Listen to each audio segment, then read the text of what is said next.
While Nathan drains our joint account to shower his girlfriend with designer gifts, I'm quietly liquidating investments he has no idea I control.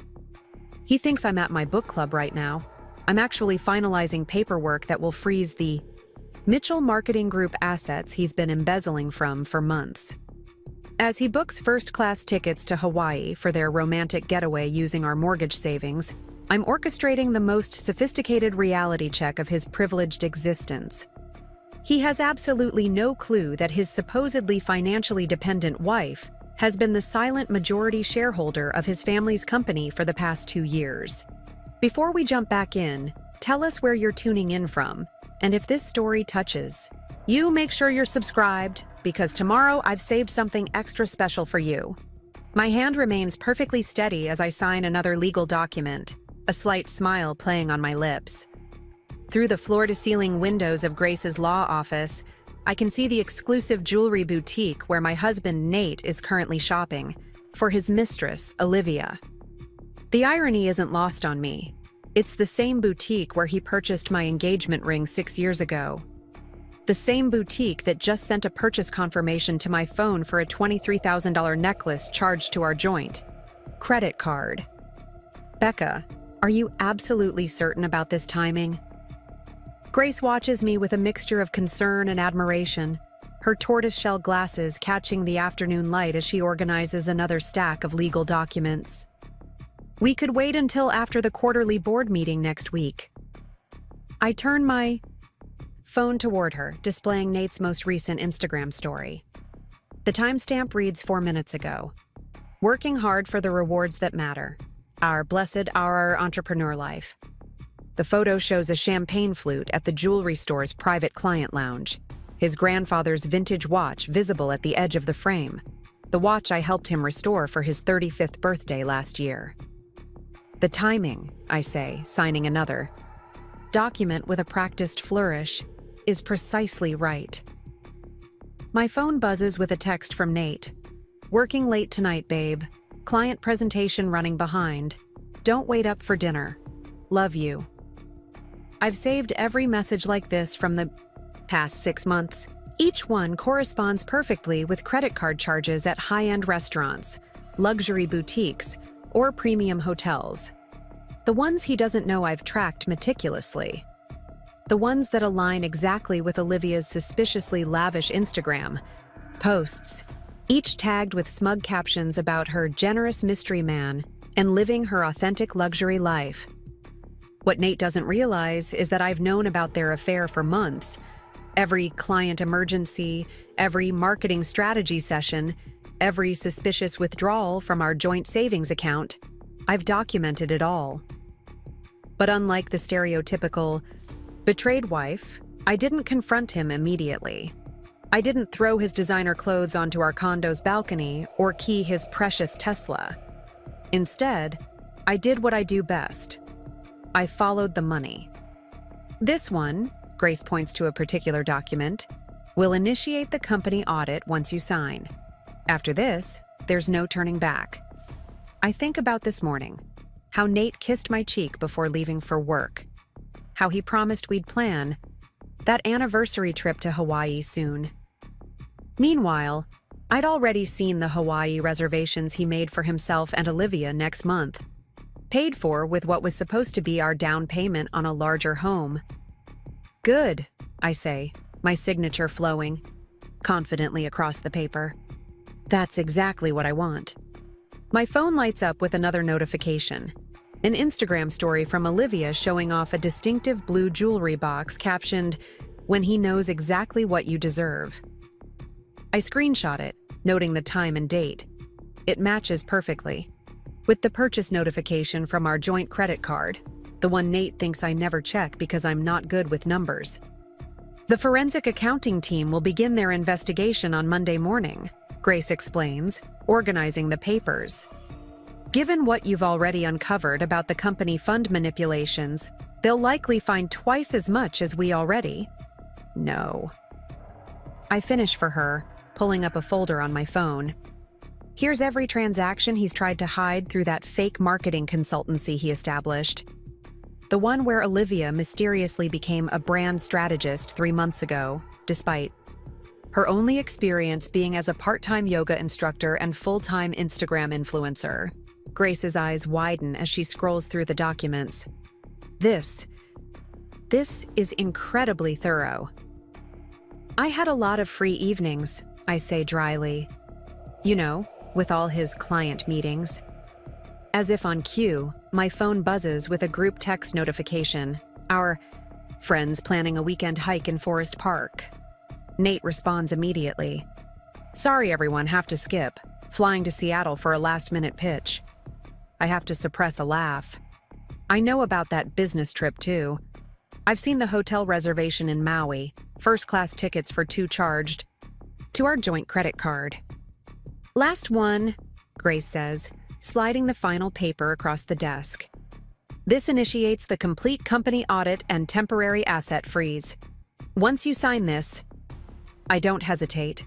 My signature flows across the paper, years of anger and betrayal channeled into each curve and line. Another notification pops. Up.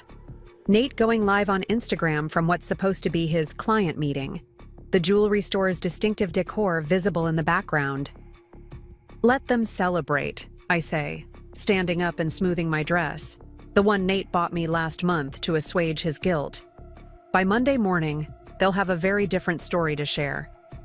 Grace gathers the papers, her expression both impressed and slightly concerned. You know, in 14 years of handling corporate disputes, I've never seen anyone quite as strategic, I suggest, picking up my bag. Or maybe just tired of being underestimated, she replies with a knowing smile. As I walk out of the office, my phone buzzes one last time. Nate sending his customary evening check-in. Miss you, beautiful. Can't wait to come home to you tonight. I smile, typing back. Sleep well, darling. Monday's going to be interesting. He'll think it's just another loving message from his unsuspecting wife. But then again, he always did underestimate me. That's about to become his most expensive mistake. Little does he know, while he's been playing his games, I've been orchestrating a much longer and more sophisticated one. 2 years ago, when his father Bill suffered a stroke, I was the one who helped reorganize the family business structure. Nate was too busy networking at industry events to attend the meetings with the corporate attorneys.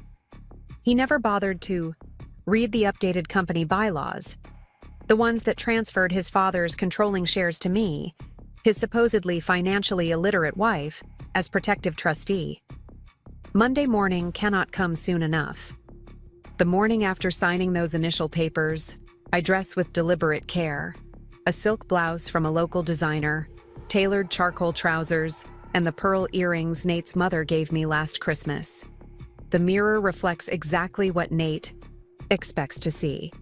His perfectly polished wife, the former art history major he loves to introduce as his beautiful but financially clueless partner at company functions. If he only knew I spent 4 years managing investment portfolios at Goldman Sachs before we met. Good morning, darling, I call out as he stumbles into our immaculate kitchen, clearly hungover from last night's client meeting. The espresso machine hums quietly, filling our $3 million Pearl District condo with the aroma of his favorite single-origin beans. I made your breakfast, I say sweetly. He kisses my cheek, reeking of expensive cologne and guilt. The same cologne I noticed on Olivia's latest Instagram post from their accidental run-in at Nordstrom yesterday. You're too good to me, babe. If only you knew, I think, sliding his coffee across our Italian marble counter. The same counter where I'd sat until 2 a.m. last night, on a secure video call with Thomas, my former colleague from Goldman Sachs. Thomas, who now heads their West Coast private client division. Thomas, who nearly spat out his whiskey when I showed him what I'd found in Nate's private company transactions. Another early meeting? I ask innocently, watching him check his phone. His lock screen is still our vacation photo from Italy last summer, but I know his background is Olivia. I've seen it reflected in his car window when he texts her during our dinner dates. Yeah, the Anderson campaign is killing me. He runs a hand through his perfectly styled hair, distracted. The Anderson campaign that doesn't exist. I've already confirmed that Anderson Brewing moved their marketing to a different agency 4 months ago. Don't work too hard, I say, squeezing his shoulder. He doesn't notice me taking a photo of his phone screen in the reflection of our refrigerator's stainless steel surface, capturing Olivia's message about their lunch plans at the new fusion restaurant downtown. After he leaves, I transform our home office into my command center. The framed photos of our wedding at the Portland Art Museum disappear into drawers, replaced by printouts of bank statements, company documents, and property records. My friend Zoe, a corporate attorney I've known since our university days, sits cross-legged on my custom area rug, surrounded by papers. Jesus Christ, she mutters, holding up a document. Preparing and narrating this story took us a lot of time, so if you are enjoying it, subscribe to our channel. It means a lot to us. Now back to the story. Did he really think he could hide these company fund withdrawals behind a shell corporation registered in Wyoming? I laugh, but there's no humor in it. He registered it under his childhood dog's name, the one that died when he was 15. Zoe shakes her head, adding the paper to our growing evidence pile. Men like him always think they're the smartest person in the room. That's because they never bother looking around, I reply, pulling up another document on my laptop. Look at this. Every time he meets Olivia, he files it as a marketing consultancy expense. A 5-star restaurant with a woman who's supposedly advising him on brand strategy, despite not knowing the difference between SEO and a search engine. My phone buzzes, a group text from our friend Megan about her upcoming charity gala at the Portland Art Museum. Nate responds immediately with another excuse. Olivia, I notice, has already marked herself unavailable on the event's planning committee list. They're getting careless, I observe, adding another screenshot to my collection. Have you talked to Judge Williams yet? Zoe asks, referring to our friend who oversees corporate disputes in Multnomah County. I nod, pulling up an encrypted email chain. She's ready. The moment we file on Monday, she'll randomly schedule an emergency hearing about suspicious company activities. The same hearing that will reveal Olivia's consultancy has been receiving company payments since before she even met Nate. My phone lights up with Nate's face, his daily check-in call. I answer with practiced cheerfulness, listening to him lie about his lunch meeting while I stare at their restaurant reservation confirmation in my email. The same email account he set up for me, thinking I'd only use it for online shopping. Miss you too, honey, I say, watching Zoe roll her eyes dramatically. Don't forget we have dinner with your parents tonight. He pauses, and I can practically hear him texting Olivia to reschedule. Of course, babe. Wouldn't miss it. After hanging up, I turn to Zoe. He'll cancel in about 3 hours. Emergency client meeting. How can you be so sure? I pull up Olivia's Instagram story from this morning, a cryptic post about a special sunset surprise at the new rooftop bar at the Nines Hotel, because I know their routine better than they do. The rest of the day unfolds like a carefully choreographed dance. I attend my regular volunteer meeting at the Art Foundation where I serve as a board member. I make appearances at my usual lunch spots. I even get my nails done at the salon where Nate's sister goes. Everything normal.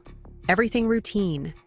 No one would suspect that in my designer tote bag, I'm carrying documents that will dismantle a decade of Nate's careful deceptions. Right. On schedule at 4:42 p.m., Nate texts, "Baby, I'm so sorry. Might have to rain check dinner with my parents. Emergency meeting with the Anderson team."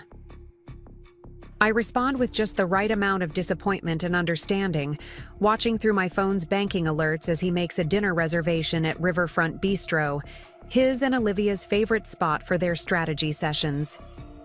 The marketing team hasn't scheduled any meetings. I would know. I'm the one who approved their quarterly calendar when Bill made me acting CFO during his recovery. "Look what just came in," Zoe says, holding up her phone.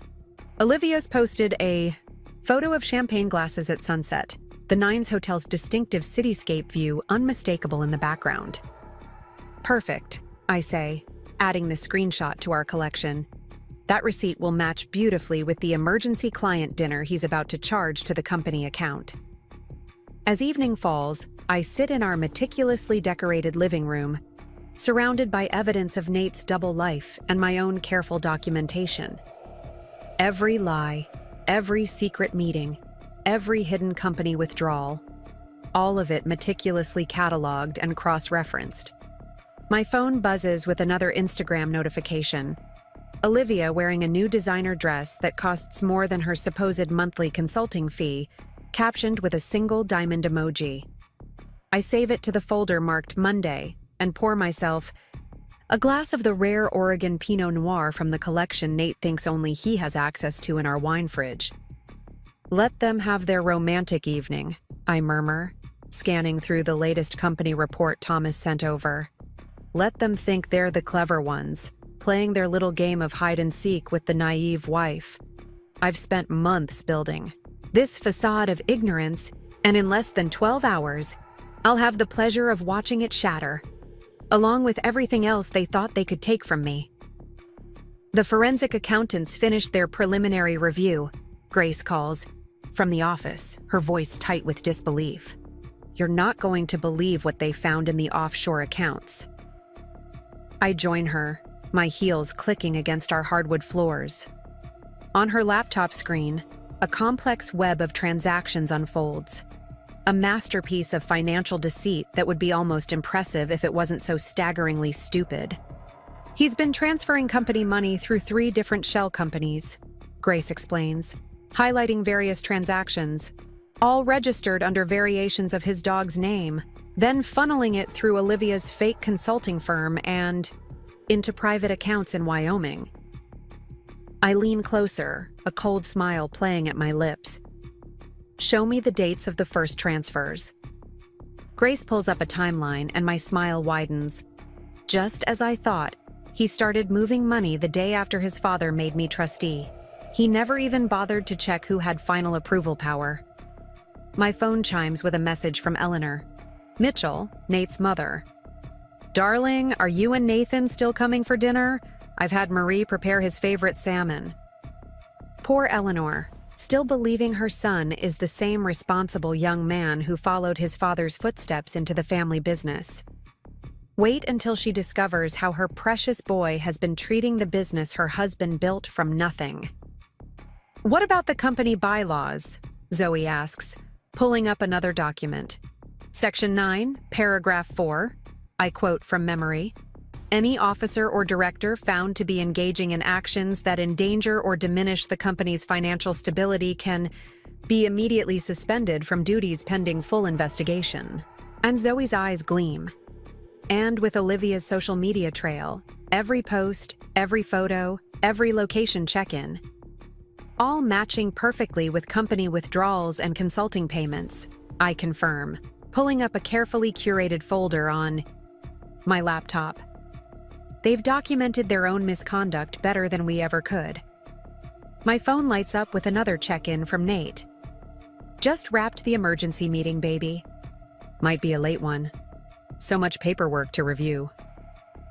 I text back, don't work too hard, darling. Make sure you eat something. Through the window, I can see the lights of the Nines Hotel, knowing they're up there right now, celebrating what they think is their perfect deception.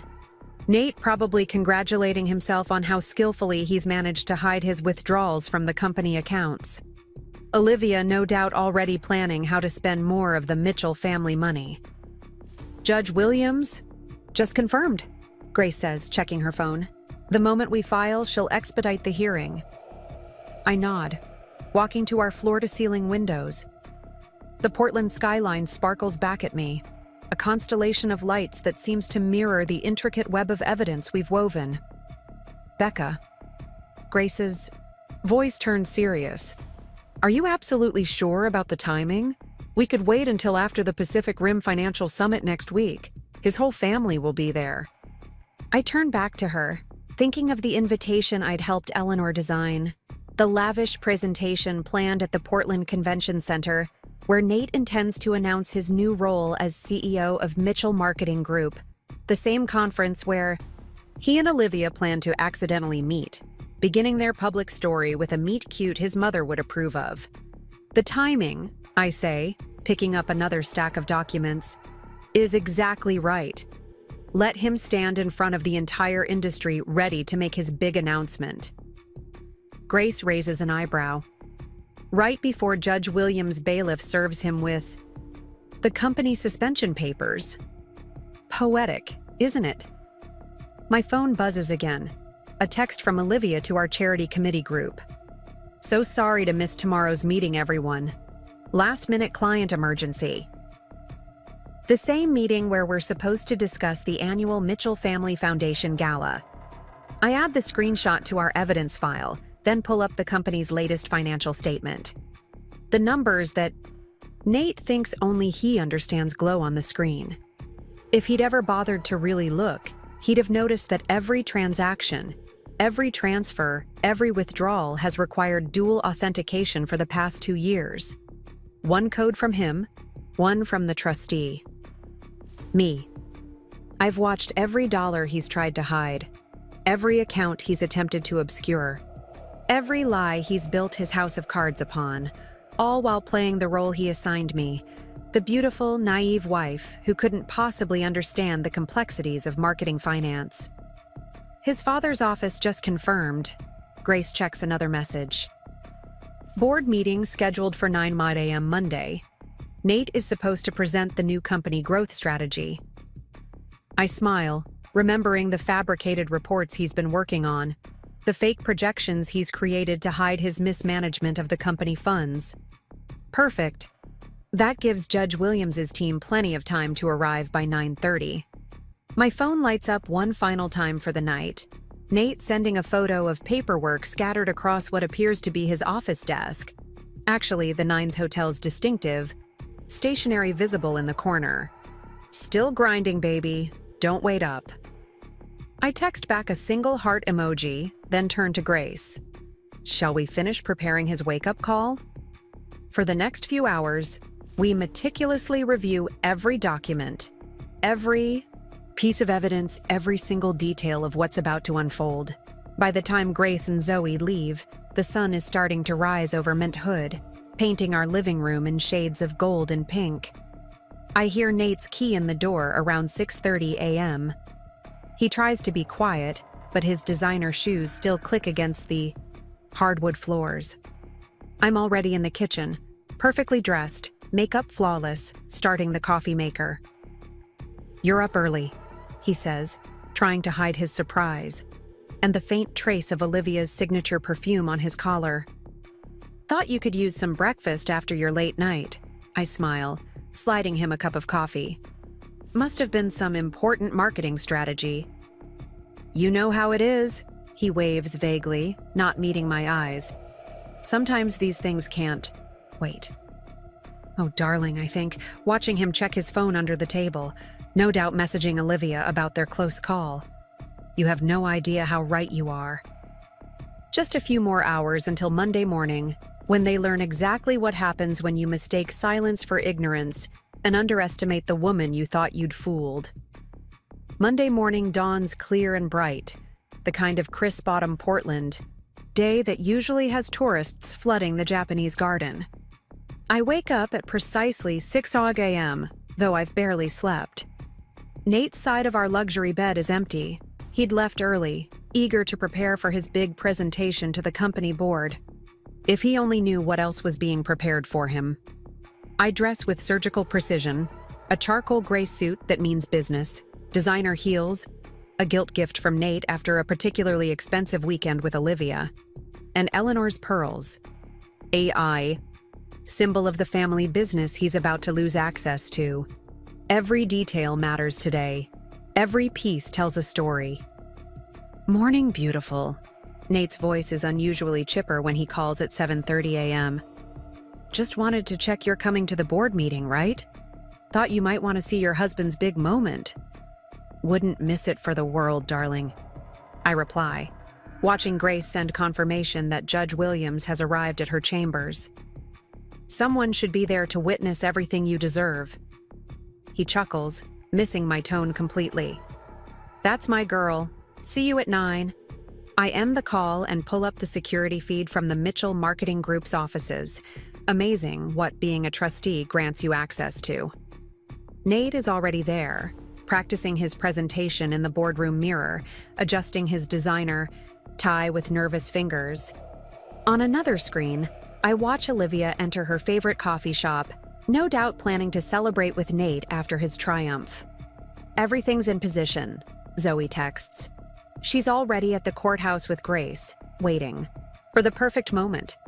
Judge Williams is reviewing the final documents now. I check my watch, 8:15 a.m. Time to set the wheels in motion. My first stop is Pacific Northwest Trust, where I've been a familiar face since helping reorganize the Mitchell family business 2 years ago. Nate never bothered to attend these meetings. Boring paperwork, he'd called it. His loss. Mrs. Mitchell, James, the private banking director, greets me warmly. Everything is prepared as requested. I smile, taking a seat in his plush office. And the timing? He slides a document across his mahogany desk. The moment you send the signal, every account Nate has access to will be flagged for review. The company auditors are standing by. Perfect. I sign where indicated, my pen, another of Nate's guilt gifts, flowing smoothly across the paper. And his private accounts? The ones he thought were hidden? James allows himself a small smile. Already under surveillance. The moment the company's suspension hits, those freeze too. My phone buzzes. A message from Eleanor Mitchell. Darling, I'm so proud of Nathan today, and so grateful to have you as part of our family. You've been such a blessing. If she only knew how much of a blessing I was about to be, saving her family's company from her own son's greed. At 8:45 a.m., I enter the Mitchell Marketing Group's gleaming office tower, nodding to security guards who know me as the boss's wife, not realizing I'm actually their superior.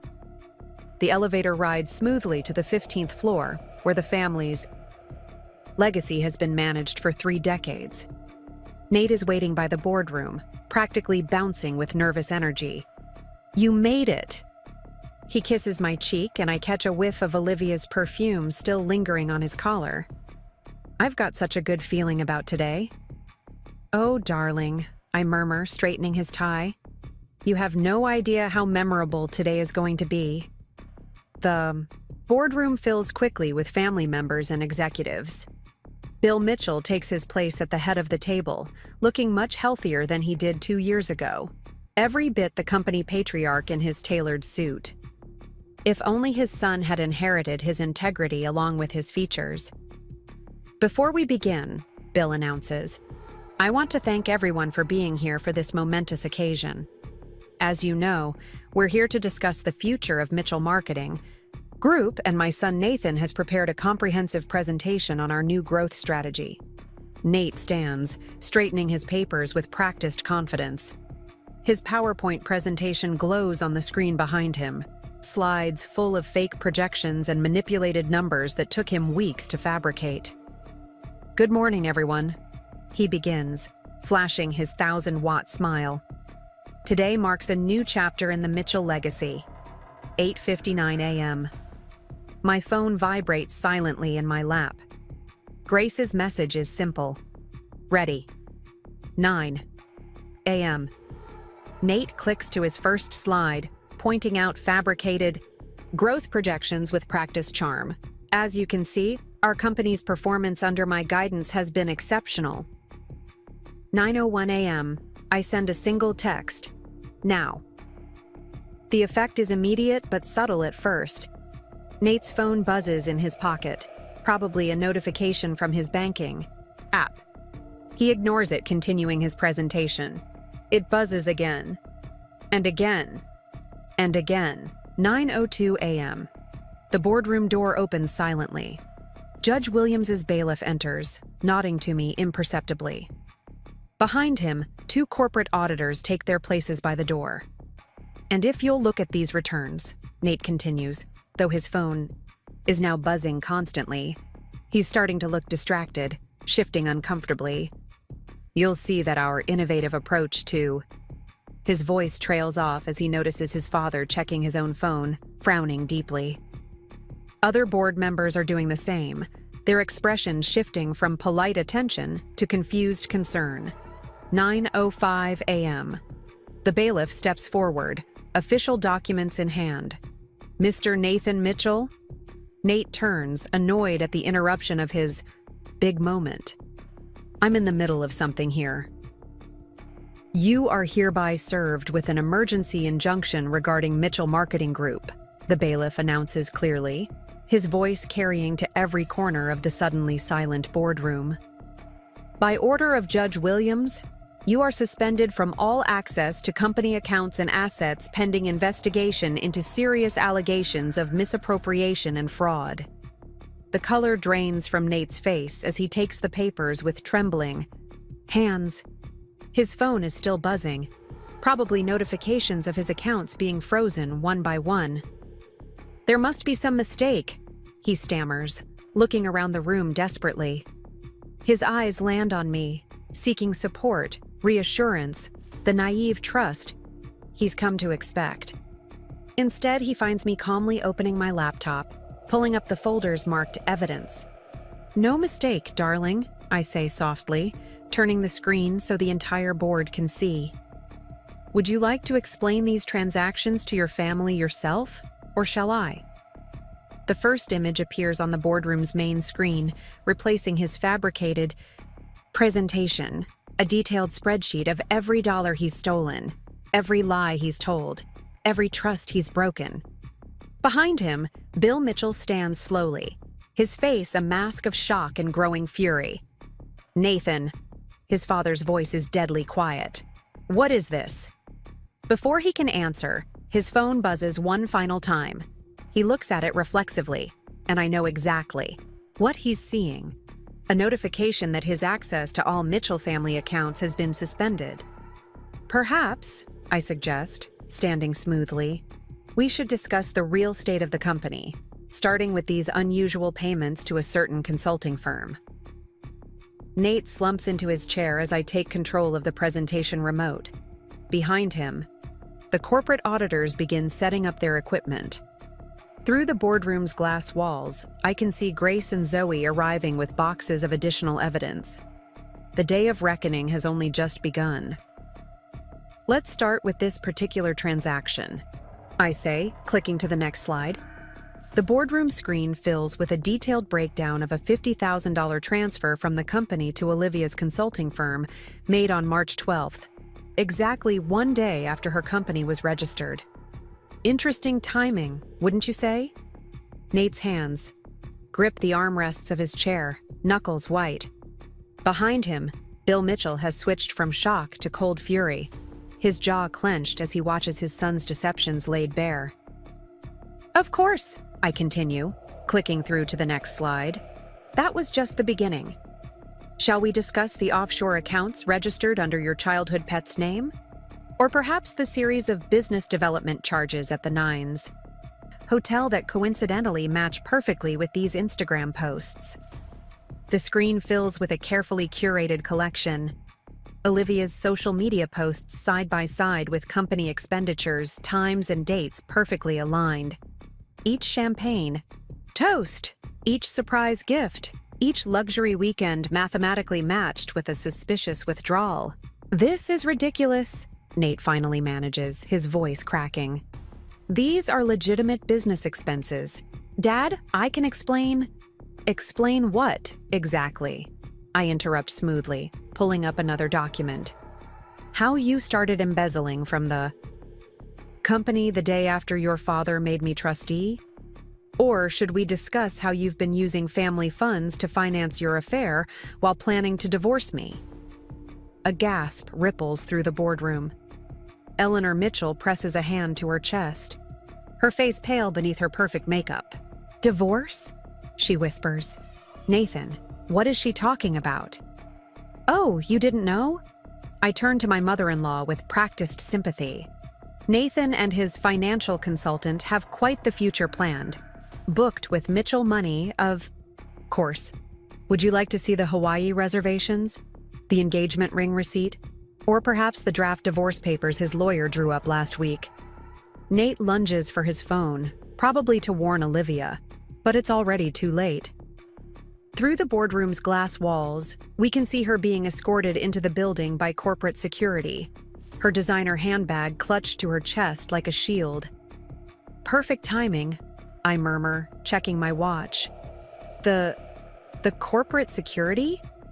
Nate's voice rises an octave. What did you really think? I cut in, my voice carrying clearly across the stunned boardroom. That you could embezzle hundreds of thousands from a family business without consequences? That no one would notice your creative accounting? Your father made me trustee for a reason, darling, and unlike you, I actually read the financial reports. The corporate auditors have set up their equipment now, efficiently downloading data from the company servers. Grace stands at the ready with another stack of documents, the complete forensic accounting of every dollar Nate has stolen. Mrs. Mitchell, one of the auditors calls out, we've confirmed the initial findings. The pattern of misappropriation is consistent with your report. Nate's head snaps up. Your report? Who do you think has been documenting your theft all these months? I ask quietly. Who do you think has been tracking every lie, every secret meeting, every hidden transaction? The wife you thought was too naive to understand finance?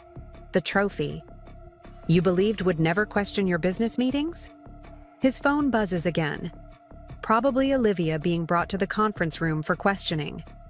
Through the glass, I can see her mascara-streaked face as she realizes the magnitude of their situation. I can fix this. Nate stands abruptly, desperation creeping into his voice. Dad, just let me explain. We can handle this internally. Sit down. Bill Mitchell's voice could freeze hell itself. You've done quite enough. Actually, I interject, pulling up another document. We're just getting started. Would anyone like to see the company's true performance reports? The ones Nathan has been hiding while presenting his creative fiction? The next hour unfolds like a perfectly choreographed dance. With each new revelation, each piece of evidence, each damning document, Nate shrinks further into his chair. His carefully constructed world of lies crumbles slide by slide, dollar by dollar. The Wyoming accounts have been frozen, Zoe announces, from the doorway. And Judge Williams has approved the emergency audit of all personal assets. Nate's head snaps up. Personal assets? You can't. Section 9, paragraph 4 of the company bylaws, I quote smoothly. Any officer or director found to be engaging in actions that endanger or diminish the company's financial stability can be immediately suspended from access to all related assets, pending full investigation. Your father insisted I memorize every clause when he made me trustee. Shame you never bothered to read them yourself. A commotion outside draws everyone's attention. Olivia is being led to a separate room, her face a mask of panic as she realizes the serious nature of her situation. Through the glass, I watch her reach for her phone, probably to call the lawyer she thinks can save her. Don't bother, I call out, loud enough for her to hear through the glass. Your lawyer dropped you 20 minutes ago. Apparently, he has some concerns about being associated with corporate fraud. Nate stands again, this time moving toward the door, but the corporate security shifts smoothly to block his path. This is insane. You can't what? I ask, my voice deadly quiet. Protect the family business from your greed? Prevent you from stealing more of your parents' legacy? Or perhaps you're upset that I won't let you drain the accounts to fund your new life with Olivia. I click to the next slide, and Nate actually flinches. It's a photo from last week. Him and Olivia at a local jeweler, shopping for engagement rings, the company credit card receipt for the purchase still pending in the system. Engagement rings? Eleanor Bennett's voice is barely a whisper. While you're still married to Rebecca? Speaking of marriage, I continue, pulling up another document. Nathan, darling, Why don't you explain to everyone why you've been meeting with divorce attorneys? Or should I share the prenup dissolution papers you had drafted? The boardroom is deadly silent now. Every eye fixed on Nate as he realizes just how completely his plans have imploded. His father stands slowly, every inch the powerful businessman whose legacy his son has betrayed. "Get him out of my sight," Bill orders, his voice trembling with rage. "And call the company lawyers, all of them." As security begins to escort Nate from the boardroom, his phone buzzes one final time. I know exactly what notification he's receiving. His access to the Mitchell Marketing Group offices has been revoked, his key card deactivated, his credentials suspended. "One more thing," I call out just as he reaches the door. "You might want to pack a bag when you get home. The condo belongs to the company housing trust, and as of 9 minutes ago, you're no longer a permitted resident." Nate turns, his face a mask of disbelief. "Where am I supposed to go?" I smile, remembering all the nights I lay awake while he was with Olivia, planning this very moment. "Perhaps you could stay at the Nines." "Oh, wait, your credit cards have all been frozen." "Well, I'm sure Olivia would offer her sofa, but..." I glance meaningfully at the corporate security leading her to questioning. She might be a bit preoccupied. As Nate is led away, Eleanor Mitchell approaches me, tears in her eyes. "Rebecca, I'm so sorry. We had no idea he was..." "It's not your fault." I squeeze her hand gently. "You raised a good son. He just made very, very bad choices." Grace appears at my side with another update. "Judge Williams wants to see you, and the forensic accountants have found 3 more offshore accounts." I nod, gathering my things as the corporate auditors continue their work. Through the glass walls, I can see Nate being escorted to the lobby, his world collapsing around him. His phone is probably exploding with notifications. Frozen accounts, canceled cards, suspended memberships, revoked access. Mrs. Mitchell, one of the auditors, approaches. "We'll need a statement about the company fund discrepancies." "Of course," I reply, smoothing my skirt as I stand. "I believe I have everything you need right here." I pat my briefcase filled with months of careful documentation, weeks of meticulous planning, and years of quiet observation. Nate thought he was so clever, playing his games with the family business, while his trophy wife smiled quietly at his side. He never realized that sometimes the quietest person in the room is the one you should fear the most. The next few hours unfold like a perfectly orchestrated symphony of consequences. From my temporary office in the Mitchell Marketing Group's executive suite, Nate's former office, ironically, I watch the dominoes continue to fall through multiple screens and live feeds. His attempt to access the Wyoming accounts was just denied, Zoe reports, monitoring the financial alerts. He tried using his backup passwords, the ones he thought nobody knew about. I smile, remembering how easy it was to find those passwords, scribbled in his private notebook, the one he kept in his secret drawer behind our bedroom's floating shelf. How many attempts? 7 so far, each one triggering another alert to the financial authorities. My phone buzzes with a notification from our home security system. Nate has arrived at the condo, probably hoping to grab some essentials before the locks are changed. Through the camera feed, I watch him frantically shoving designer suits into his luggage, the same suits I helped him select, each one paid for with company money he'll soon have to account for. "Should we tell him about the asset freeze?" Zoe asks, watching the feed over my shoulder. "Let him figure it out," I reply, turning my attention to another screen showing the investigators interviewing Olivia.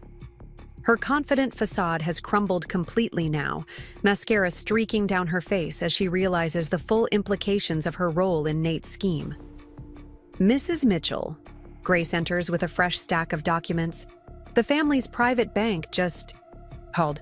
They've completed the initial audit of Nate's personal accounts." I raise an eyebrow. "And?" "He's been skimming from more than just the company fund. They found irregular transfers from his father's medical expense account, his sister's children's education fund, even the family's charitable foundation. Eleanor Mitchell, who's been sitting quietly in the corner trying to process the morning's events, lets out a small sob. The Children's Education Fund? His own nieces and nephews? I move to comfort my mother-in-law, the woman who welcomed me into her family with open arms 6 years ago. We've already reversed the transfers, Eleanor.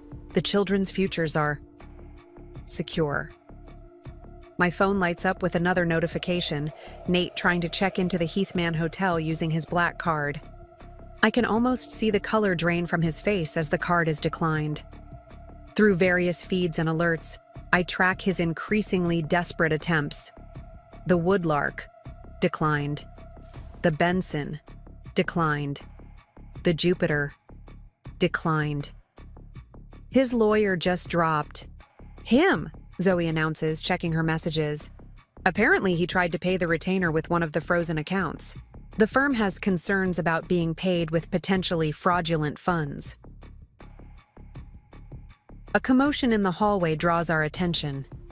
Through the glass walls, we see Olivia being escorted out by corporate security, her designer handbag now filled with copies of her sworn statement. The look she shoots toward Nate's former office could freeze hell itself. She gave them everything, Grace confirms, reviewing the preliminary report. Every meeting, every transaction, every promise he made. Turns out self-preservation trumps loyalty when fraud charges are on the table. My phone buzzes again, a group text from our social circle about the upcoming charity hike in Forest Park. Nate's sister Elizabeth has already removed him from the planning committee. His name disappears from the guest list in real time, his social world crumbling as quickly as his financial one. The company audit team just found something interesting, Zoe calls out, her eyes wide as she reads from her tablet. Remember? Those business development trips to Vancouver? I turn to her intrigued. The ones where he claimed to be meeting with potential Canadian clients? He was actually viewing properties, high-end condos on Vancouver Island, all conveniently close to the ferry terminal with easy access to international waters. They found incomplete purchase agreements on his company laptop. Eleanor's head snaps up. He was planning to run with your money? Our money, I correct gently. But don't worry, he won't get the chance now. As if on cue, my phone shows another alert. Nate's passport has been flagged. No international travel without court approval. His world is shrinking by the minute, his options disappearing one by one. The family's crisis management team is ready, Grace informs us. They've prepared statements for the press, the business, community, and the charity circuit. I nod, pulling up the draft announcements on my laptop. The careful wording presents the Mitchell family as victims of Nate's deception while emphasizing their swift action to protect the family business. No mention of my role, exactly as I planned. Rebecca, Eleanor speaks up, her voice stronger now. The annual Family Foundation Gala is next week. With Nathan's situation, perhaps you should take over as chair? Before I can respond, my phone buzzes with an urgent message from the condo security team. Nate is trying to access his home office safe, the one he thinks contains emergency cash and backup credit cards. Don't worry, I assure Eleanor, watching Nate's frustrated attempts through the security feed. I already emptied that safe last week. Everything of value is secure in the company vault. Zoe's tablet pings with another update. The forensic team just found his deleted emails. You're not going to believe what he was planning for after the divorce. I turn to the large screen on the wall, now displaying a complex web of Nate's intended post-divorce financial manipulations. Even I'm impressed by the audacity, if not the intelligence, of his schemes. He was going to claim the company violated tax laws, Zoe explains, highlighting various documents. Threatened to report irregularities to the IRS unless the family paid him a massive settlement. Eleanor gasps. He would blackmail his own family? He would try, I correct her, pulling up another document. But that would have been difficult considering I've had tax experts reviewing and certifying every company transaction for the past 2 years. My phone lights up with another notification. Nate's attempt to access his cryptocurrency accounts. "Sorry, darling," I murmur to the screen. "Those wallets were transferred to the family's secure digital vault last week, along with everything else you thought you'd hidden so cleverly." Through the office windows, I can see the sun setting over Portland, painting the sky in shades of purple and gold. In the reflection, I catch glimpses of corporate auditors still combing through files, forensic accountants tracking down every missing dollar, and company lawyers protecting decades of Mitchell family work from one man's greed. Mrs. Mitchell, a senior investigator, approaches. "We found evidence of potentially criminal transactions dating back 3 years. We'll need your statement about when you first noticed irregularities." I retrieve a carefully prepared timeline from my briefcase. "I believe you'll find everything documented here. Every transaction, every unauthorized transfer, every attempt to circumvent company protocols."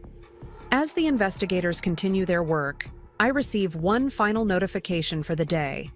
Nate, having been denied access to every decent hotel in Portland, has checked into a budget motel on 82nd Avenue, paid for with borrowed cash since his accounts remain frozen. "Should we tell him about tomorrow?" Zoe asks, referring to the emergency company council meeting, where Nate will be formally removed from all Mitchell family enterprises. I shake my head, watching his location dot on my phone's map. So far from the privileged world he's always known. Let him sleep tonight thinking he can still fix this. Tomorrow's revelations deserve a fresh audience. Eleanor stands, gathering her composure along with her designer handbag. "Rebecca, we can never thank you enough for protecting the Tsat family's legacy, for stopping him before he destroyed everything your family spent decades building," I finished gently. "Eleanor, when you welcomed me into your family, you made me a Mitchell. I protect what's mine." As the office slowly empties, I remain at my desk, surrounded by evidence of Nate's betrayal and my own careful preparation.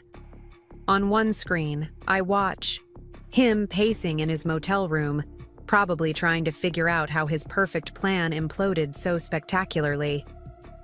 On another, I see Olivia checking into a flight to her parents' home in Boise, her dreams of becoming Mrs. Mitchell evaporating like morning mist.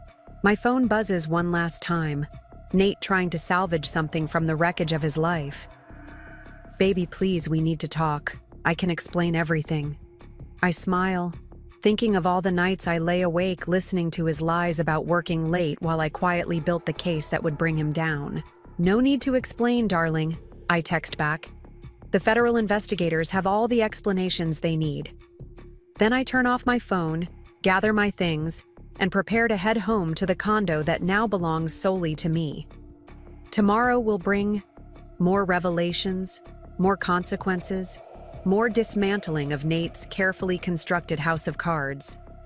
But tonight, I'll sleep soundly in our king-sized bed, alone but victorious, while my husband learns what happens when you mistake quiet patience for weakness and underestimate the woman who held the real power all along. Tuesday morning brings the kind of headlines you can't buy with PR spin. Mitchell Marketing, air suspended amid fraud allegations. Scandal rocks Portland business elite. Trust fund manipulation scheme exposed. Society sweetheart's secret. Victory, how a trophy wife saved a family business. I read them all from the comfort of my home office in the Pearl District condo, sipping the rare Japanese matcha Nate always claimed was too refined for my palate. The irony of enjoying his precious collection while watching his world burn isn't lost on me. The Portland business community is in an uproar, Zoe announces, entering with a fresh stack of financial papers. 3 other prominent families have already requested audits of their own companies. Apparently, Nate's scheme has everyone questioning their own financial managers. His mother's on her way up, Grace adds, checking her phone. The doorman just called. I nod, setting down my teacup. Eleanor Mitchell has always been the family's emotional compass, and I know this meeting won't be easy for her. Rebecca. Eleanor sweeps in, still elegant despite her obvious distress. Have you seen the latest? They're calling it the trust fund takedown of the decade. I guide her to the sitting area, noting how her eyes linger on the empty spaces where Nate's photos once hung. The media will move on to the next scandal soon enough. What matters is protecting the family legacy. The forensic accountants found something else, she says quietly, pulling out a folder. Something worse. I take the documents, though I already know what they'll show. Nate hadn't just been stealing from the company fund, he'd been systematically looting his own family's personal accounts, his sister's children's college funds, his grandmother's medical care reserves, even his parents' retirement accounts. We knew he was troubled, but this... Eleanor's voice breaks. Everything will be restored, I assure her, pulling up the recovery plan I'd prepared months ago. Every account has been reconciled, every stolen dollar traced and returned. My phone buzzes with an update from the corporate investigation. Team, they've found Nate's secret storage unit in Southeast Portland. Inside, boxes of falsified documents detail years of financial manipulation. All the evidence they need for criminal charges.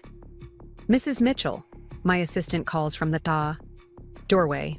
Mr. Nathan is in the lobby, demanding to be let up. He's not taking no for an answer. I pull up the security feed on my laptop. Nate, disheveled and desperate, is arguing with the doorman. His Brooks Brothers suit, the one he wore to so many client meetings with Olivia, is wrinkled from a night in the budget motel. Should I call security? The assistant asks. No need, I reply, pressing a button on my phone. The police are already on their way. Anonymous tip about a person of interest in a corporate fraud investigation causing a disturbance. Eleanor flinches at my words, but doesn't object. Even a mother's love has its limits. The company council is meeting in an hour, Zoe reminds me, checking her calendar. They'll want your statement about assuming emergency control. I nod, gathering my materials. In the background, my screens show multiple scenes unfolding simultaneously. Nate being escorted from the building by police, Olivia giving another tearful interview painting herself as another victim of his deception, corporate auditors boxing up evidence from his office, society columnists speculating about the scandal's impact on upcoming charity gala season. Rebecca, Eleanor speaks up suddenly. There's something I need to tell you about why Bill made you trustee 2 years ago.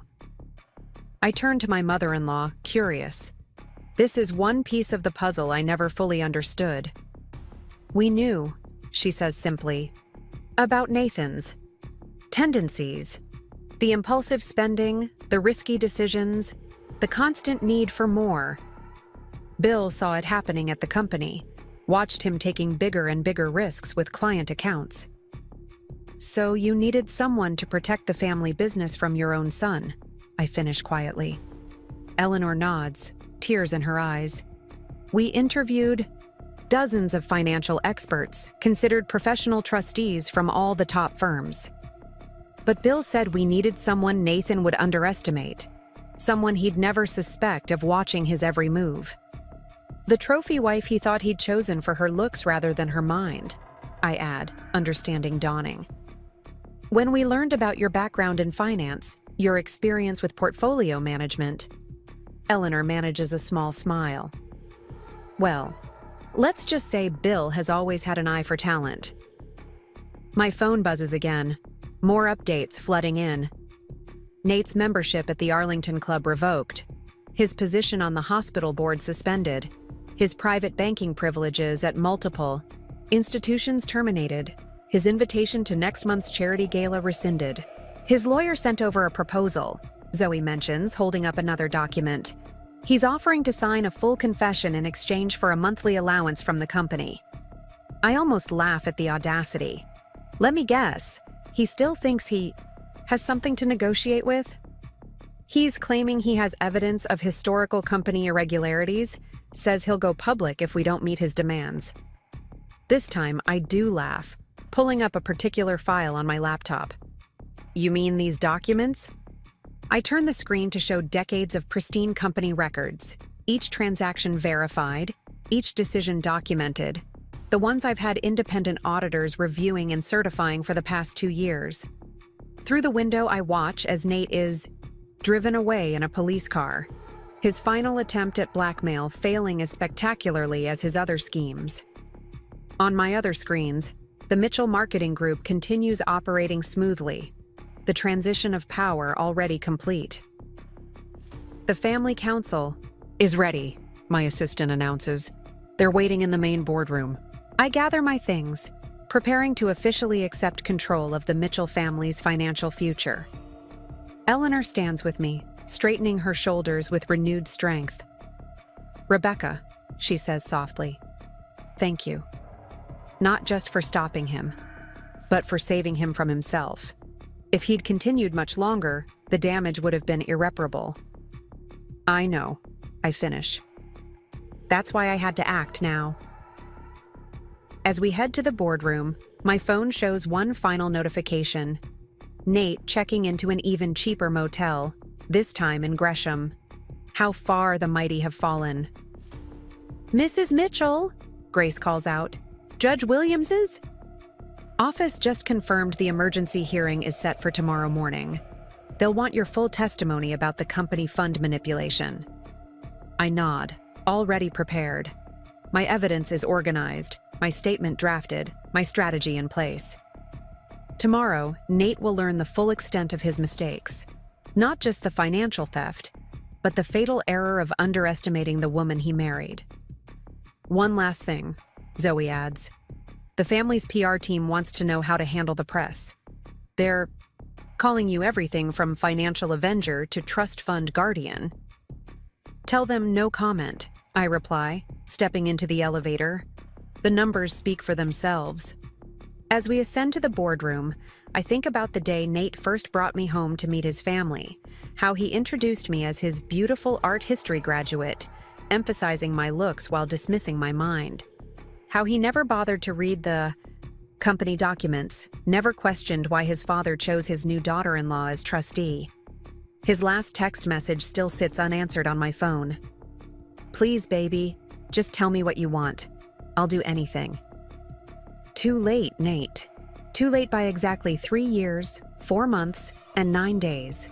The time it took me to document every lie, trace every theft, and prepare for this moment of perfect justice. The boardroom doors open, revealing the assembled Mitchell family council. Time to show them exactly why Bill chose me to protect their legacy, and why Nate's biggest mistake wasn't stealing from the company fund, but underestimating the woman who controlled it all along. 1 month later, the dust has finally begun to settle. I sit in my new office, the corner suite that once belonged to Nate's father, reviewing the latest company performance reports. The Portland skyline stretches out before me, a glittering testament to 3 decades of Mitchell family success that I helped preserve. The Oregon Business Journal piece just went live, Zoe announces, entering with her tablet. Today's headline, Mitchell Marketing Revival, How Strategic Oversight Saved a Family Business. Any mention of Nate? I ask, though I already know the answer. Only as a cautionary tale. They're calling it the ultimate case study in corporate governance. Your quotes about financial responsibility are featured prominently. I smile, remembering the interview I'd given last week. I'd been careful to focus on the importance of proper oversight rather than personal drama. The Mitchells, after all, still had a reputation to maintain. My phone lights up with a notification from the district attorney's office. Nate's plea deal has been finalized. In exchange for a reduced sentence, he's agreed to provide evidence against larger financial fraud schemes he'd become entangled with. His new accommodations are quite a step down from the 9s, Zoe observes dryly, showing me the detention center's location. Though I hear the jumpsuit orange brings out his eyes. Olivia sent another request, Grace adds, entering with more papers. She's offering to write a tell-all about Nate's schemes in exchange for immunity. Tell her the federal prosecutors already have everything they need, I reply, pulling up our evidence files. Her Instagram posts provided more than enough documentation. Through my office windows, I can see the company's investment team hard at work under my leadership. They've already recovered every dollar Nate stole, plus implemented new safeguards to prevent future manipulation. Mrs. Mitchell, my assistant calls over the intercom, the family council is ready for your quarterly presentation. I gather my materials, including the comprehensive recovery plan I've implemented since taking control. The numbers tell a story of resurrection. Assets secured, investments stabilized, legacy protected. Rebecca, Eleanor greets me warmly as I enter the boardroom. She's adapted to our new dynamic with remarkable grace, treating me more as a daughter than ever now that I've saved her family's business from her own son. The business community is calling you the corporate whisperer, Bill adds with a proud smile. He's fully recovered from his stroke thanks partly to the stress reduction of knowing his company is in capable hands. Speaking of community reactions, Zoe interjects, checking her messages. Nate's old social circle has been quite active. The Arlington Club just voted to remove his name from the membership rolls permanently. I take my place at the head of the boardroom table, the same spot where Nate once practiced his fraudulent presentations. The symmetry isn't lost on me. Before we begin, I address the assembled council. I want to share some updates about our enhanced security measures. My presentation outlines the new system of checks and balances I've implemented, multiple layers of oversight, regular audits, transparent reporting. Everything Nate tried to circumvent, now strengthened beyond manipulation. The forensic team found something interesting in Nate's old files, Grace mentions during a break. Love letters to Olivia, written on company letterhead. He was planning to propose at the family's holiday gala. How romantic, I comment dryly. Nothing says true love like embezzled diamonds. My phone buzzes with another update, Nate's lawyer making one last desperate attempt at negotiation.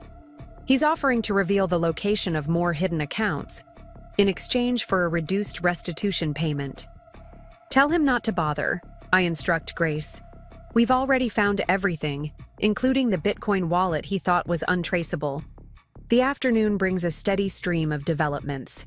Nate's remaining club memberships canceled, his social media accounts suspended, his personal credit rating destroyed, his reputation in financial circles irreparable. His sister, Elizabeth, called, Zoe informs me.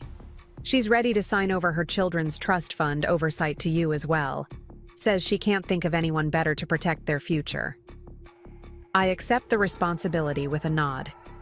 The Mitchell children's futures will be secure, a stark contrast to their uncle's current situation. The media wants to know if you'll attend next month's charity gala, my assistant mentions. You're being honored for your work in financial oversight and corporate governance. Confirm the attendance, I decide, but keep the focus on financial responsibility, not personal drama. As evening approaches, I review one final set of documents, the complete record of Nate's downfall. Company manipulation documented, personal account theft proven, criminal charges filed, family reputation preserved, justice served.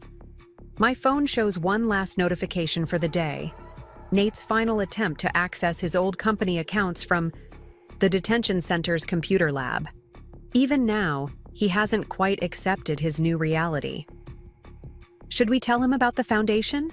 Zoe asks, referring to the new Mitchell family financial literacy initiative I've established. It's rather ironic, using recovered funds from his theft to educate others about corporate responsibility. Let him read about it in the Oregonian, I reply, closing my laptop. I hear they deliver to federal detention centers. Eleanor appears in my doorway, her eyes bright with unshed tears. Rebecca, we just got Nathan's letter. He's finally apologizing, says he understands now what he lost. Too late, I observe quietly. By exactly 3 years, 5 months, and 14 days. We stand together at my office window, watching the sunset over Portland. Somewhere in a federal detention facility, Nate sits in a cell, probably wondering how his perfect life unraveled so completely. Somewhere in Idaho, Olivia works at her parents' wellness center, her dreams of society life shattered like the trust she helped betray. And here I stand, in the office that once represented everything Nate thought he deserved, protecting the legacy he tried to steal. My phone buzzes with an incoming email, another financial publication requesting an interview about corporate governance. They're calling you the new face of financial stewardship, Eleanor mentions, reading over my shoulder. The woman who modernized corporate oversight. I smile, thinking of all the nights Nate spent explaining basic accounting to his simple wife, never realizing he was lecturing a financial expert about his own impending downfall. The family lawyers want to know if you'll consider writing a book, Zoe adds, about protecting business interests from internal threats. Perhaps, I muse, gathering my things for the day. I certainly have enough material. As I prepare to leave, my security feed shows Nate's last possessions being removed from the condo. His beloved wine collection, his designer wardrobe, his carefully curated art pieces, all being liquidated to repay his debt to the company. One last thing, Grace calls out. The federal prosecutors want to know if you'll testify at his sentencing hearing next month. I consider this, remembering every lie, every betrayal, every moment he underestimated me. No need, I decide. The evidence speaks for itself. Stepping into my private elevator, I think about the day Nate first brought me home to meet his family. How he showcased me like a prize, never bothering to look deeper than the surface. How he dismissed my interest in the family business as cute. My phone holds his final message, sent through his lawyer this morning. I finally understand what you were protecting, what I threw away. I'm sorry. Too late, Nate. You never realized that the real power wasn't in the company itself, but in the trust you betrayed. And now you have the rest of your sentence to contemplate the true cost of underestimating the woman who held your future in her hands all along. 6 months after Nate's sentencing, I stand at the podium of the Portland Financial Forum, addressing a room full of the city's most prominent business leaders and financial advisors. The irony isn't lost on me, speaking about financial security. To the same people who once dismissed me as nothing more than a trophy wife. The greatest threat to family businesses, I tell them, my voice carrying clearly through the grand ballroom of the Nines Hotel, isn't external. It's the complacency that comes from believing your position is untouchable. The audience hangs on every word. After all, the Mitchell marketing case has become required reading at top business schools. Mrs. Mitchell, one of the senior partners, from Columbia Investments approaches after my speech. Your insights on corporate governance are revolutionary. Would you consider joining our board of advisors? I smile, remembering how Nate used to explain basic marketing concepts to me at parties like this. I'll have my office send over my credentials. Grace appears at my elbow with updates from the morning's developments. 4 more family businesses requesting our oversight protocols, 3 interview requests from financial publications, and 1 desperate letter from Nate still trying to explain himself from federal detention. The Financial Literacy Foundation launches trending, she adds, showing me her tablet. They're calling it a paradigm shift in business education. My phone buzzes with a message from Eleanor Mitchell. The family's annual holiday gala is approaching, and for the first time in decades, it will celebrate not just wealth, but wisdom. The prosecutors sent over Nate's latest statement. Grace joins us, tablet in hand. He's finally admitted to everything, even the schemes we hadn't uncovered yet. I take the tablet, scanning his confession. The depth of his betrayal still manages to surprise me. Hidden accounts in Texas, shell companies in Nevada, plans to drain the family foundation. His cellmate says he spends his days reading financial journals, Zoe mentions. Apparently, he's finally learning about proper business management.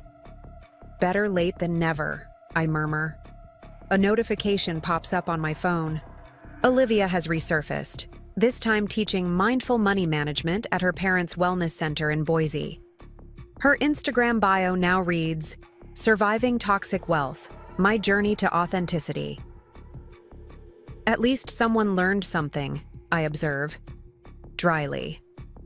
The company council meeting is in an hour, my assistant reminds me. They're voting on the new governance structure you proposed. I gather my materials, including the comprehensive reform package I've spent months developing. The Mitchell family business won't just survive this crisis. It will emerge stronger, setting new standards for corporate management. "Rebecca," Bill Mitchell's voice booms across the ballroom. He's fully recovered now, his natural vigor restored once the stress of Nate's betrayal was removed. The Harvard Business School case study about your handling of the crisis just went live. I join him at a quiet corner table, accepting a glass of champagne. "How's Eleanor holding up?" "Better," he sighs. "The therapist says accepting Nate's true nature was the first step. Your protection of the family business gave her the space to focus on healing." My phone shows another alert. Nate's former office has been completely transformed into the Mitchell Center for Business Ethics. The plaque outside reads, "Protecting Legacy Through Integrity." The family lawyers finished processing the last of his restitution payments. Grace approaches with more updates. Every dollar he stole has been recovered and reinvested. Through the ballroom's windows, I can see the Portland skyline, the same view Nate used to boast about controlling from his corner office. Now that same office serves as command central for protecting family businesses from people like him. The financial media is calling it the Mitchell Standard. Zoe shows me another article. Your protocols for corporate governance are being adopted by companies across the Northwest. I think about the day Nate first showed me his family's offices, how he patronizingly explained the concept of marketing ROI while I mentally cataloged every weakness in their security system. "Your next appointment is here," my assistant announces. "The Keller family's representatives want to discuss implementing your oversight systems." As I prepare for the meeting, my security feed shows one last image of Nate's former life being dismantled, his prized art collection being auctioned to repay his debt to the company. The same collection he used to lecture me about, never realizing I'd majored in both art history and finance. "Judge Williams called," Grace adds. "She's recommending your case as required reading for corporate court judges. Says it's the most comprehensive business protection strategy she's ever seen." My phone buzzes with a notification from the Federal Detention Center.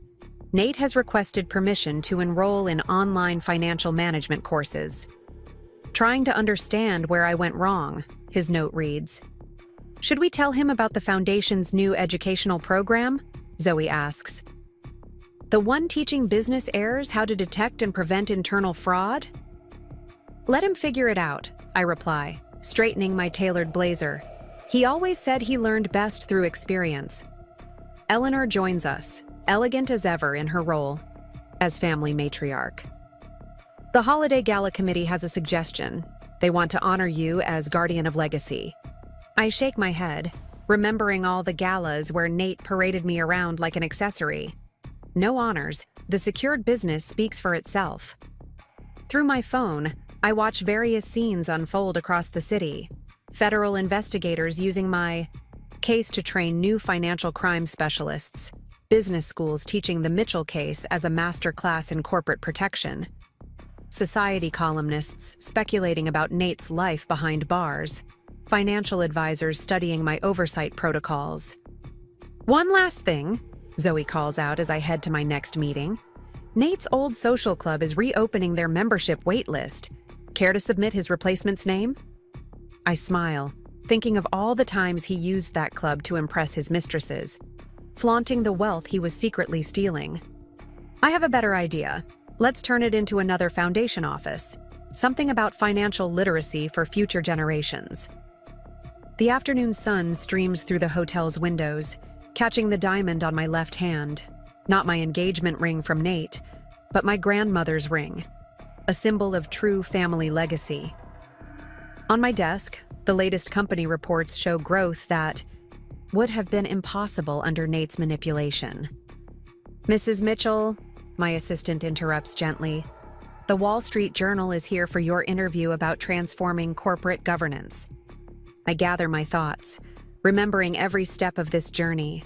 The quiet wife who watched and waited, the financial expert who documented every lie, the trustee who protected generations of wealth, the woman who refused to be underestimated. My phone shows one final notification for the day, Nate's lawyer making a last desperate pitch for leniency. "He's a changed man," the message pleads. "He understands now what he lost." Too late, I think, heading to the interview. Some lessons come at a price no trust fund can cover. As I take my seat across from the journalist, I catch my reflection in the window. No longer the trophy wife Nate thought he married, but the guardian of legacy he never knew he needed. The reporter's first question makes me smile. "Mrs. Mitchell, how does it feel to have revolutionized corporate protection?" "It feels," I reply, thinking of Nate in his cell, finally learning the true meaning of trust. Exactly like justice. 1 year to the day after Nate's downfall, I stand in my office at Mitchell Tower, watching the sun rise over Portland. The view is different from up here, both literally and figuratively. The past year has transformed not just the Mitchell fortune, but the entire landscape of business management in the Pacific Northwest. My phone lights up with the morning's first notification. Portland Business Monthly has just released their annual Power Players issue. The cover story, "The Woman Who Changed Corporate Management Forever, Rebecca Mitchell's Revolution." The New York Times piece just went live too, Grace announces, entering with her signature stack of updates. "They're calling you the silent guardian of generational wealth." I scan the headline, amused by the irony. A year ago, these same publications barely noticed me. Just another pretty wife in Portland's social circus. Now they're studying my methods in business schools. "Nate's latest letter arrived," Grace adds quietly, placing a thin envelope on my desk. Unlike his early desperate pleas, this one is different. A simple handwritten confession of every mistake, every betrayal, every moment of hubris that led to his downfall. He's finally completed the financial literacy program in prison, Zoe mentions, checking her tablet. Graduated top of his class, ironically enough. Says he finally understands what he was supposed to be protecting. Through my office windows, I can see the bustling financial district, the same streets where Nate once strutted like a prince, never realizing he was walking toward his own destruction. Now those same streets are home to a new era of financial governance, shaped by the lessons of his fall. The Mitchell Family Foundation's annual report is ready for review, my assistant announces. The new financial literacy programs have reached over 8,000 business heirs this year. I take the report, pleased to see the impact of our work. What Nate tried to destroy has become a beacon of financial wisdom, helping other families protect their legacies from similar threats. "Eleanor's on her way up," Grace informs me. "The Family Council approved your proposal for the new corporate governance structure." When my mother-in-law enters, she carries herself with renewed strength. The past year has changed her too, from a woman blindsided by her son's betrayal to a fierce advocate for financial accountability. "Rebecca," she begins, emotion thick in her voice, "the family wants you to know that what you've built from this tragedy, it's beyond anything we could have imagined." My phone buzzes with updates that underscore her words.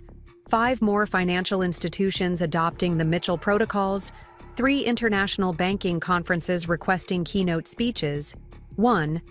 Prestigious Corporate Security Award nomination. Olivia sent another interview request, Zoe mentions. She's writing a book about financial infidelity. Wants your perspective. I decline with a simple email. Some stories don't need more telling. They need understanding. The company performance reports are in. Grace adds, pulling up the latest figures. Growth is up 37% since you took control. Every dollar Nate stole has been recovered and multiplied. Through my security feeds, I can see multiple scenes playing out. Business school students studying the Mitchell case, financial advisors implementing my protection protocols, corporate managers reviewing their security measures, future generations learning from Nate's mistakes. His parole hearing is next month, Zoe reminds me gently. They want to know if you'll submit a statement. I consider this, remembering every step of our journey.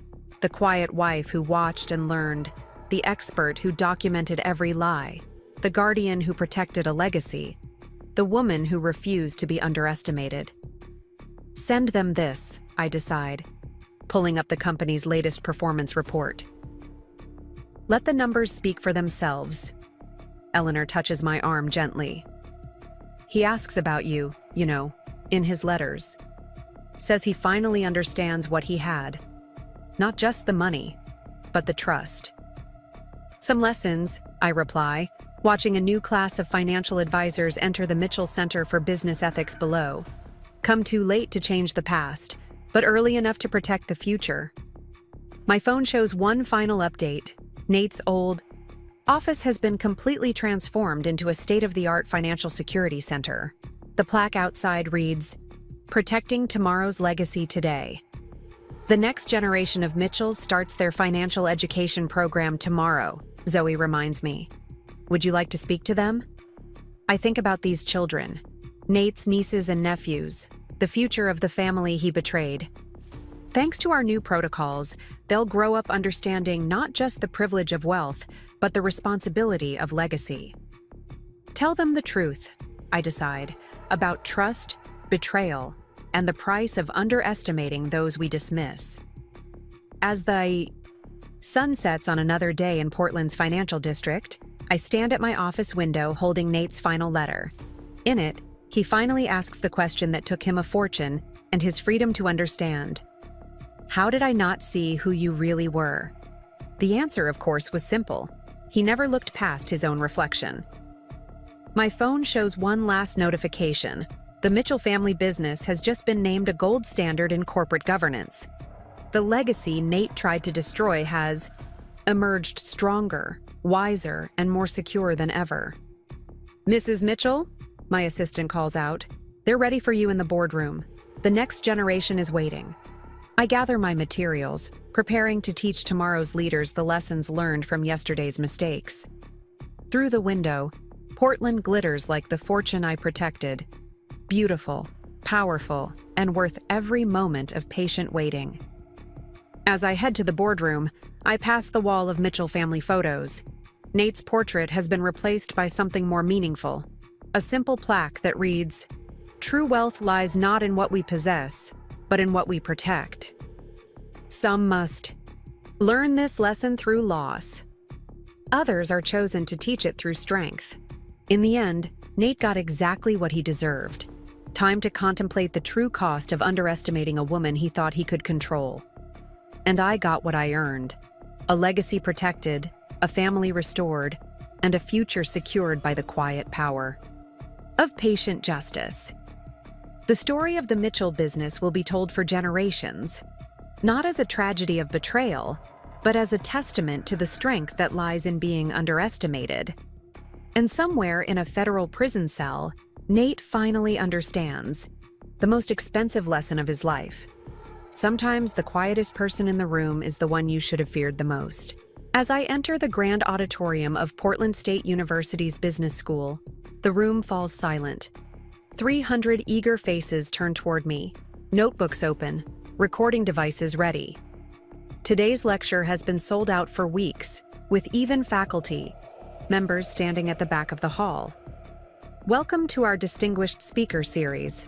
Dean Harrison introduces me with obvious reverence. Rebecca Mitchell needs no introduction, but I'll give her one anyway.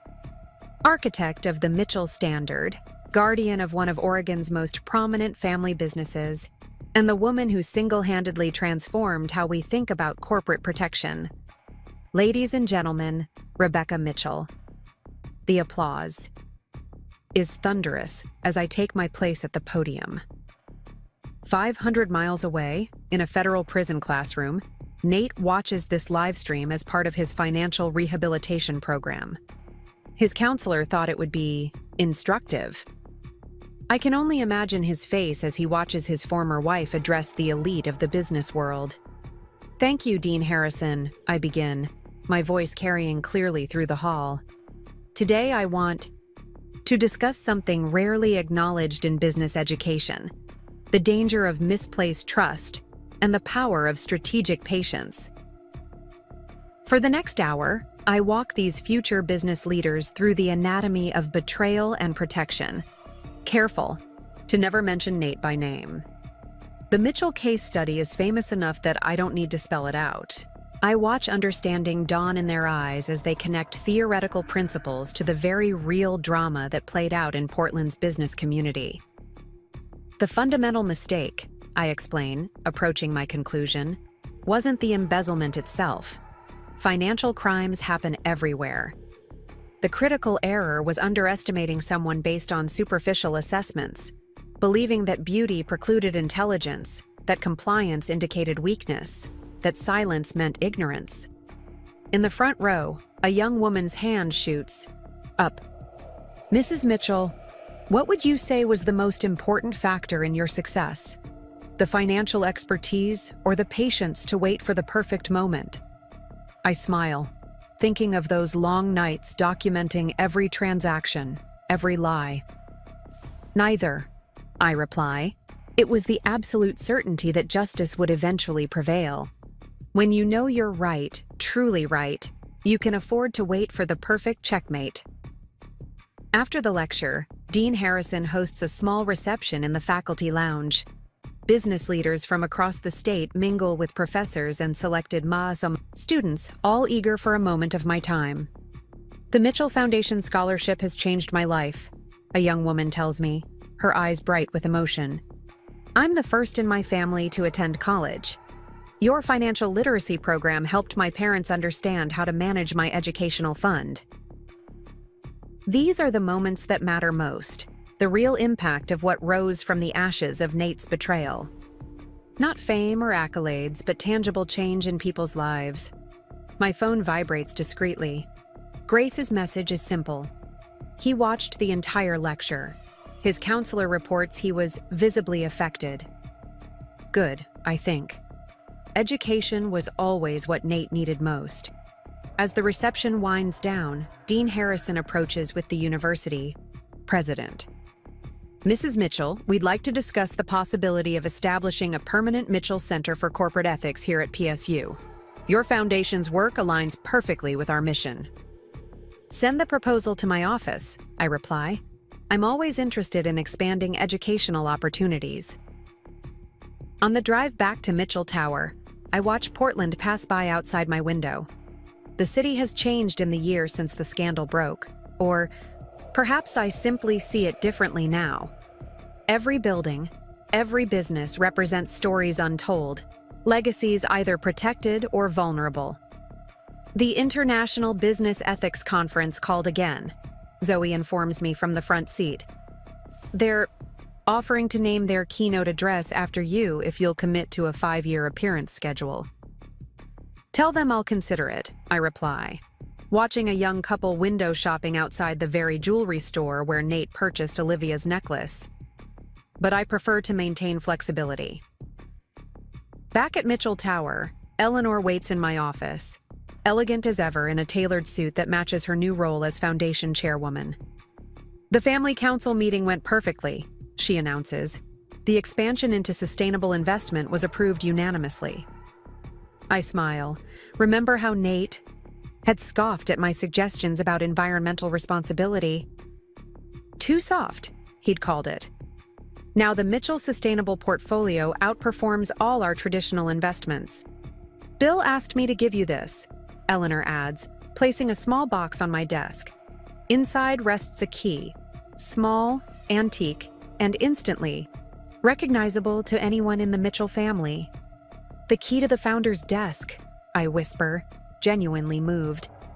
For 4 generations, this key has symbolized leadership of the Mitchell Enterprises, passed down through the family with solemn ceremony.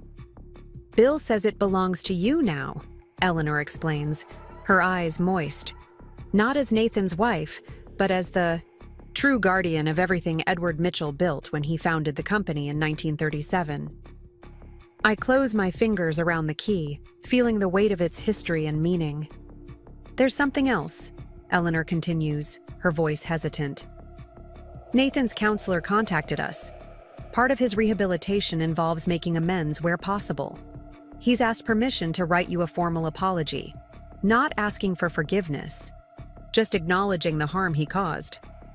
I consider this for a long moment. He can write it. Whether I read it is another matter. Eleanor nods, understanding the boundaries I've established. The foundation gala is next month, she reminds me before leaving. The theme committee suggested resilience and renewal. Perfect, I agree. The symmetry is appropriate. 1 year from Nate's downfall to the complete resurrection of everything he nearly destroyed. After Eleanor leaves, I stand at my window watching twilight settle over Portland. In the reflection of the glass, I see not just myself, but the shadow of who I was when this all began. The woman Nate thought he'd married, the facade I maintained while building the case that would save his family's legacy from his own greed. My phone rings, a Seattle number I don't recognize. Mrs. Mitchell, a woman's voice I vaguely recognize. This is Claire Donovan from Pacific Northwest Financial Regulators. We've been studying your corporate protection model, and we'd like to incorporate elements of it into our new regulatory framework. Would you be willing to consult? Send me the details, I reply. I'm always interested in protecting more than just one family's legacy. After the call, Grace enters with the daily summary report. Olivia's book deal fell through, she informs me with a touch of satisfaction. Apparently, publishers weren't convinced of her victim narrative after reviewing the evidence. I nod, unsurprised. The truth has a way of asserting itself, given time. The Mitchell Standard Certification Program has 37 companies on the waiting list, she continues. The verification team can't keep up with demand. Hire more forensic accountants, I decide. Quality can't be compromised. 1 more thing, Grace adds, her expression carefully neutral. Nate's cellmate was released yesterday. He approached one of our foundation representatives at the re-entry program. I raise an eyebrow, intrigued despite myself. He said Nate keeps your Harvard Business Review cover on his wall. Apparently, he tells new inmates that his greatest achievement was marrying a financial genius, even though he was too stupid to realize it until she took everything. I allow myself a small smile. Perhaps there's hope for him yet. As night falls over Portland, I review one final set of documents. The prospectus for the Mitchell Financial Literacy Academy, set to open next year. What began as a response to betrayal has evolved into something far more significant. A transformation in how family businesses protect themselves from threats both external and internal. My phone shows one last notification, a message from Bill Mitchell. Rebecca, what you've built this year is nothing short of miraculous. Thank you for seeing what the rest of us missed, both the danger and the opportunity. I close my laptop, gathering my things to head home. The condo in the Pearl District still holds memories of Nate, but they've faded like old photographs, replaced by new purposes, new achievements, new perspectives. In the elevator, I check tomorrow's schedule: breakfast with the governor to discuss financial protection legislation, a meeting with international investors interested in the Mitchell approach, lunch with Eleanor to finalize the foundation's 5-year plan, an afternoon interview with Forbes, and dinner with Thomas from Goldman Sachs, who's flying in specifically to discuss a nationwide expansion of our protection protocols. Not bad, I think, for a trophy wife who was supposedly not good with numbers. The elevator doors open to the private garage where my car waits. As I slide into the driver's seat, my phone lights up with a final message from Nate's prison email account, strictly monitored by corrections officials. Today, I finally understood. It was never about the money. It was about trust. I broke the most valuable thing I had, and all the financial knowledge in the world can't rebuild it. You were right when you said some lessons come too late to change the past. I hope one day to be worthy of the lesson you taught me. I start the car, neither accepting nor rejecting his epiphany. Some reconciliations aren't mine to offer. Some paths he'll need to walk alone. As I drive through nighttime Portland, the city gleams with possibility. From betrayal came strength. From deception came transparency. From attempted destruction came renewal. Tomorrow, a new chapter begins. Not defined by Nate's shadow, but illuminated by the light of everything built in the wake of his mistakes. The Mitchell legacy continues, stronger than ever, protected by the woman no one saw coming, the secret weapon hiding in plain sight. Sometimes the quietest person in the room isn't quiet because they have nothing to say. They're quiet because they're paying attention. And in the end, that makes all the difference. 18 months after taking control of Mitchell Marketing Group, I find myself standing before the Senate Committee on Corporate Accountability. Washington, D.C. in early spring has a particular energy. Cherry blossoms beginning to bloom against the backdrop of marble monuments to power and permanence. Mrs. Mitchell, Senator Harris begins, her voice amplified through the chamber. Your testimony today provides a unique perspective on detecting and preventing internal corporate fraud. Could you explain to the committee how your background in both finance and art history gave you insights others might have missed? A murmur ripples through the packed hearing room. The question is unexpected, but revealing. The senator has done her homework, understanding that my strength came not from a single discipline, but from the intersection of seemingly unrelated fields. Certainly, Senator, I reply, adjusting the microphone. Art history trained me to see patterns and inconsistencies others might overlook. There's a concept called provenance, tracking the ownership history of valuable pieces. I applied that same methodology to financial transactions, creating lineage maps for money movements that revealed problematic patterns. I pause, knowing that somewhere, in a minimum security prison library, Nate might be watching this testimony as part of his rehabilitation program.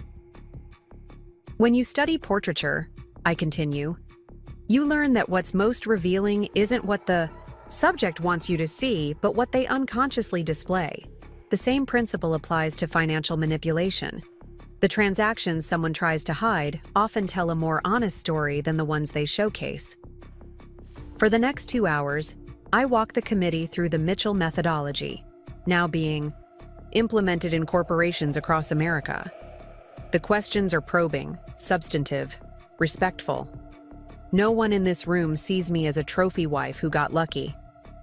They see the architect of a system that's already saved dozens of family businesses from internal collapse. Your recommendations will be invaluable as we draft new legislation, Senator Harris concludes. Thank you for your contribution to protecting America's business integrity. As I gather my materials, a senior aide approaches with a business card. The Treasury Secretary would like to meet with you privately tomorrow morning, if your schedule permits. I nod, unsurprised. The Mitchell standard has attracted attention from regulatory bodies worldwide. What began as one woman's effort to protect a single-family business has evolved into something far more significant, a fundamental rethinking of how we safeguard corporate assets from their supposed stewards. Outside the Capitol, Grace meets me with updates from Portland. The Mitchell Center for Business Ethics just received a $20 million endowment from the Harrington Foundation. They want to expand the curriculum nationwide. Approve it, I decide, sliding into the waiting car. But maintain our oversight on content development. As we drive through DC to my hotel, I check the secure messages on my phone. The first is from Eleanor Mitchell, who's running the family foundation while I manage the business enterprises. Rebecca, your testimony was magnificent. Bill couldn't be prouder if you were his own daughter. The new intern program you suggested has 300+ applications for 15 spots. Sending you the shortlist tonight. The second message is from Thomas at Goldman Sachs. Mitchell Standard certification requests have doubled since you announced the Senate testimony. We've implemented the automated verification protocols you designed, but even with AI assistance, we're struggling to keep pace with demand. Consider raising the certification fee? The third makes me pause. It's from Zoe, marked urgent. Judge, Williams just called. Nate has petitioned for early release based on extraordinary rehabilitation. His case manager submitted documentation of his work teaching financial ethics to other inmates. Hearing scheduled for June 15th. Judge wants to know if you'll submit a statement. I stare out the window at the Washington Monument, considering the implications. Nate has served barely half his sentence. His extraordinary rehabilitation is certainly convenient timing. Your meeting at Treasury is confirmed for 8 a.m., Grace says, not noticing my momentary distraction. They've allocated 90 minutes. The secretary mentioned something about international standards. Tell Zoe I'll think about Judge Williams's request, I reply, tucking my phone away. And move my flight back to Portland to tomorrow afternoon. I want to be home for the quarterly board meeting. At the Four Seasons, a package awaits me at the front desk. A gift from Bill and Eleanor Mitchell. Inside is a first edition copy of Financial Integrity in Family Enterprises by Elizabeth Morley, published in 1963 and long out of print. A handwritten note reads, "She was ahead of her time, so are you. With gratitude always, B&E." I smile, touched by their thoughtfulness. What began as an alliance of necessity has evolved into genuine family bonds that transcend the betrayal that created them. In my suite, I review the next day's talking points for Treasury, but my mind keeps returning to Nate's petition. After nearly 2 years of silence between us, this legal maneuver feels like an unwelcome intrusion. I've rebuilt the Mitchell empire, expanded its reach, secured its future. Nate has become irrelevant to my daily reality, and yet, I open my laptop and access the secure server where we maintain all records related to the Mitchell case. Within minutes, I'm reviewing Nate's prison file, obtained through channels that are not entirely conventional but thoroughly reliable. His prison record is, I must admit, impressive. Perfect behavioral assessments, completion of every available financial management course, creation of a peer education program that's been adopted by 3 other federal facilities, letters of support from prison administrators, even publication of a monograph on ethical decision-making in corporate settings. It could all be an elaborate performance, of course. Nate was always skilled at playing whatever role served his immediate interests. The charming husband, the dedicated executive, the remorseful inmate. My phone rings. Zoe, calling despite the late hour in Portland. "I thought you'd want to know immediately," she says without preamble. "Olivia Parker just landed a book deal with Harcourt. Working title, Collateral Damage. My Life as the Other Woman in America's Most Famous Corporate Fraud Case." I feel a flicker of genuine amusement. Let me guess, she portrays herself as an unwitting victim? Exactly, Zoe confirms. Advance? Copies are being sent to key media figures next week. Publication is timed to coincide with Nate's early release hearing, I finish for her. Of course it is. The pieces click into place. This isn't a coincidence. Nate's petition, Olivia's sudden book deal, the timing of it all, it's coordinated. A campaign to rewrite history, with me cast as the cold, calculating wife who coldly orchestrated a husband's downfall. "What would you like me to do?" Zoe asks. I consider the question carefully. The easiest response would be counterattack. Leak the full documentation of Olivia's complicity, release the text messages where she and Nate planned their future using stolen Mitchell money. We have everything we would need to discredit her. Narrative before it gains traction. But something stops me. Fighting this battle on their terms would only give it oxygen, turning a footnote into a headline. Nothing, I decide. We do absolutely nothing. Nothing? Zoe sounds incredulous. The truth doesn't need our defense, Zoe. It stands on its own. Let Olivia publish whatever fiction serves her purposes. The financial world knows what really happened. The Mitchell legacy speaks for itself. After we hang up, I step onto the balcony of my suite, looking out over the illuminated monuments of Washington. In the distance, the Capitol dome glows against the night sky, a reminder of enduring institutions designed to withstand individual failings. My phone buzzes with a text from an unfamiliar number. "Mrs. Mitchell, this is Warden Jeffries from Sheridan Federal Correctional. Inmate Nathan Mitchell has requested permission to send you a personal letter outside the normal channels of his Legal team, prison policy requires your consent before we can process this request. Please advise." I stare at the message for a long moment, weighing options. What could Nate possibly have to say that would matter now? What words could possibly bridge the chasm his actions created? And yet curiosity tugs at me. Not because I seek reconciliation or harbor any lingering attachment, but because understanding one's adversary is always valuable. "Consent granted," I text back. "Forward to my office address." The next morning, I meet with the Treasury Secretary in her wood-paneled office overlooking the National Mall. For 2 hours, we discuss the implementation of Mitchell-inspired protocols for early detection of internal financial fraud. Her questions are insightful, her grasp of the technical details impressive. "The President has taken a personal interest in your work," she tells me as our meeting concludes. "There's discussion of forming a special commission on corporate governance. Your name is at the top of the list." I thank her for the consideration, promising to review any formal proposal. As I leave the Treasury building, my phone lights up with a cascade of notifications, all variants of the same breaking news. Portland Publishing House acquires rights to Nathan Mitchell's prison memoir.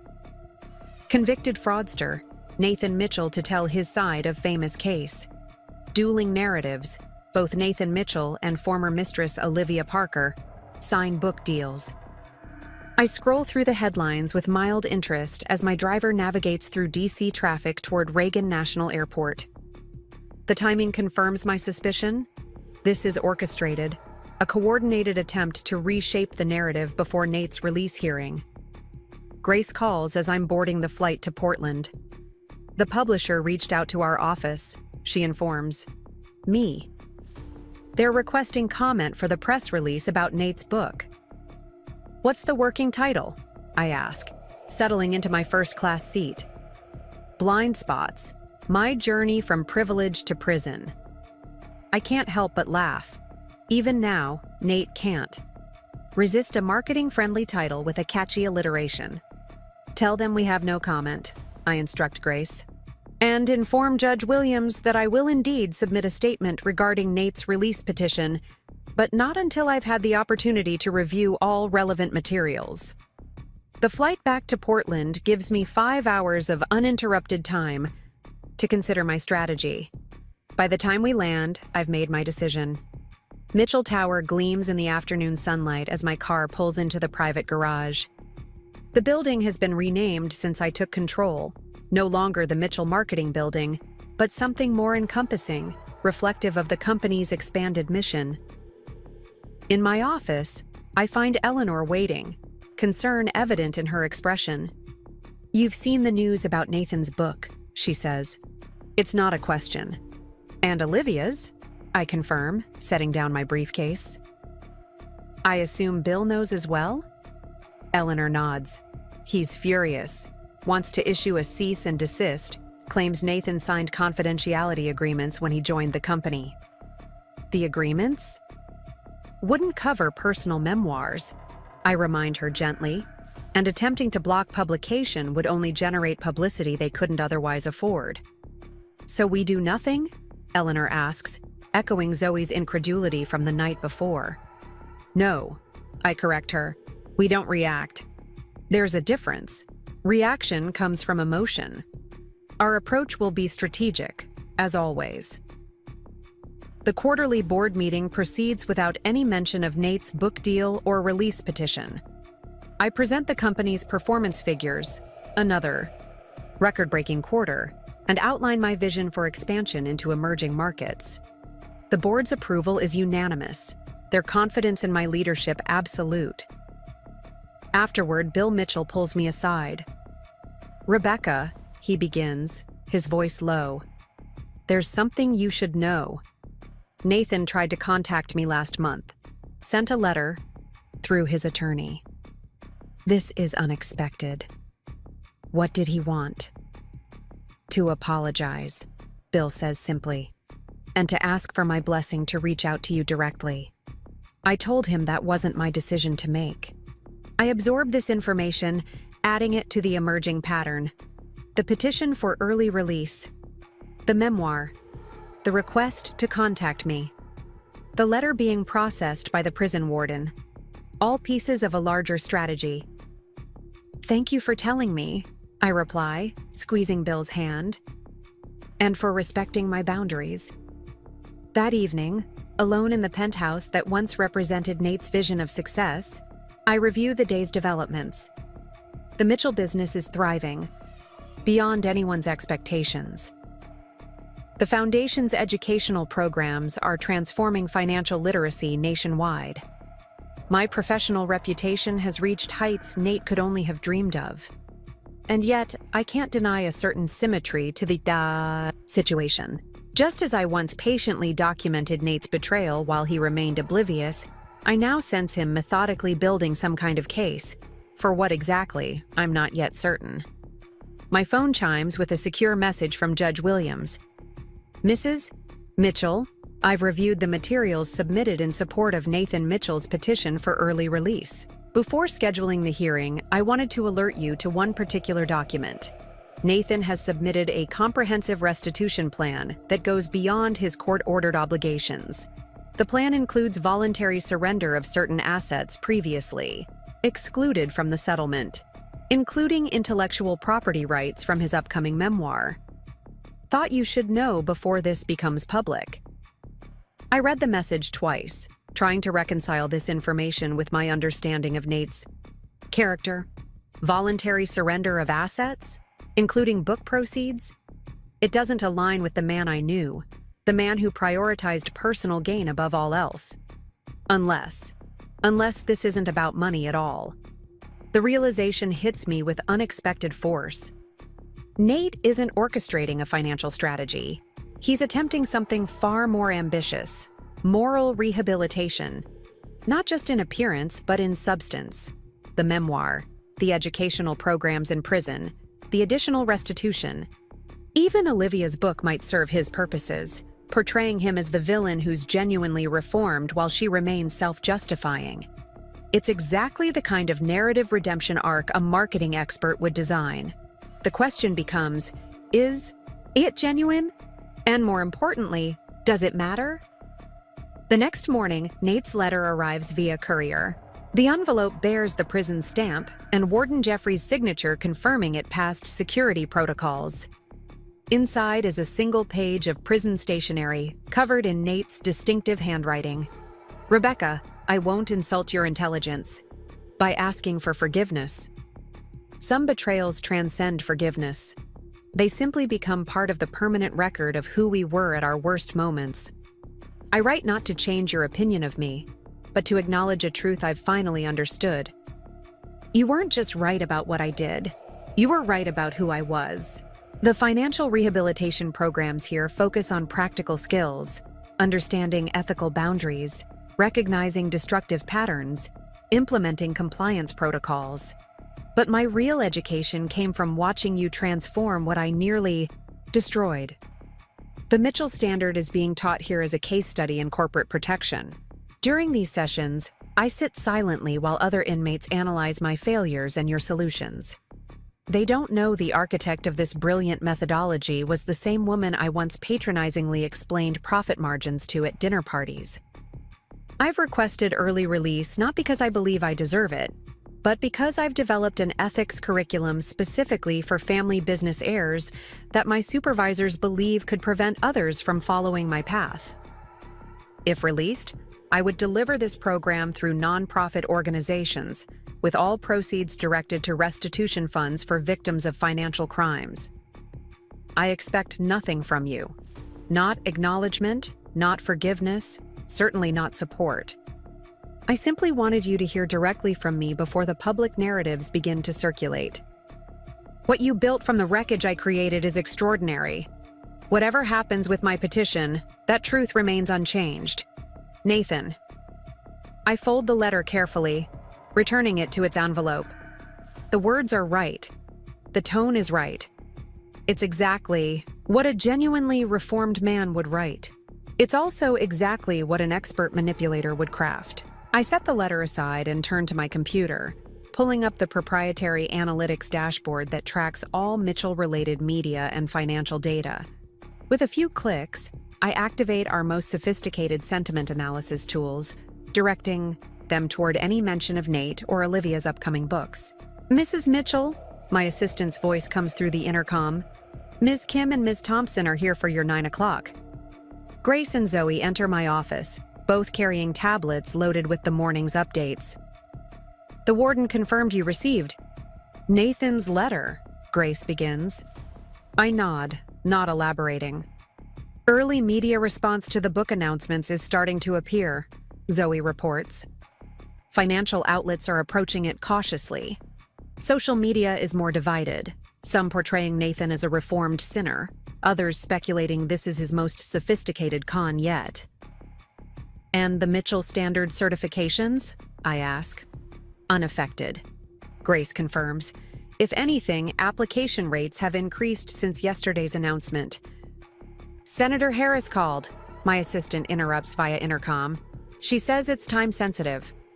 I take the call on speakerphone, with Grace and Zoe still present.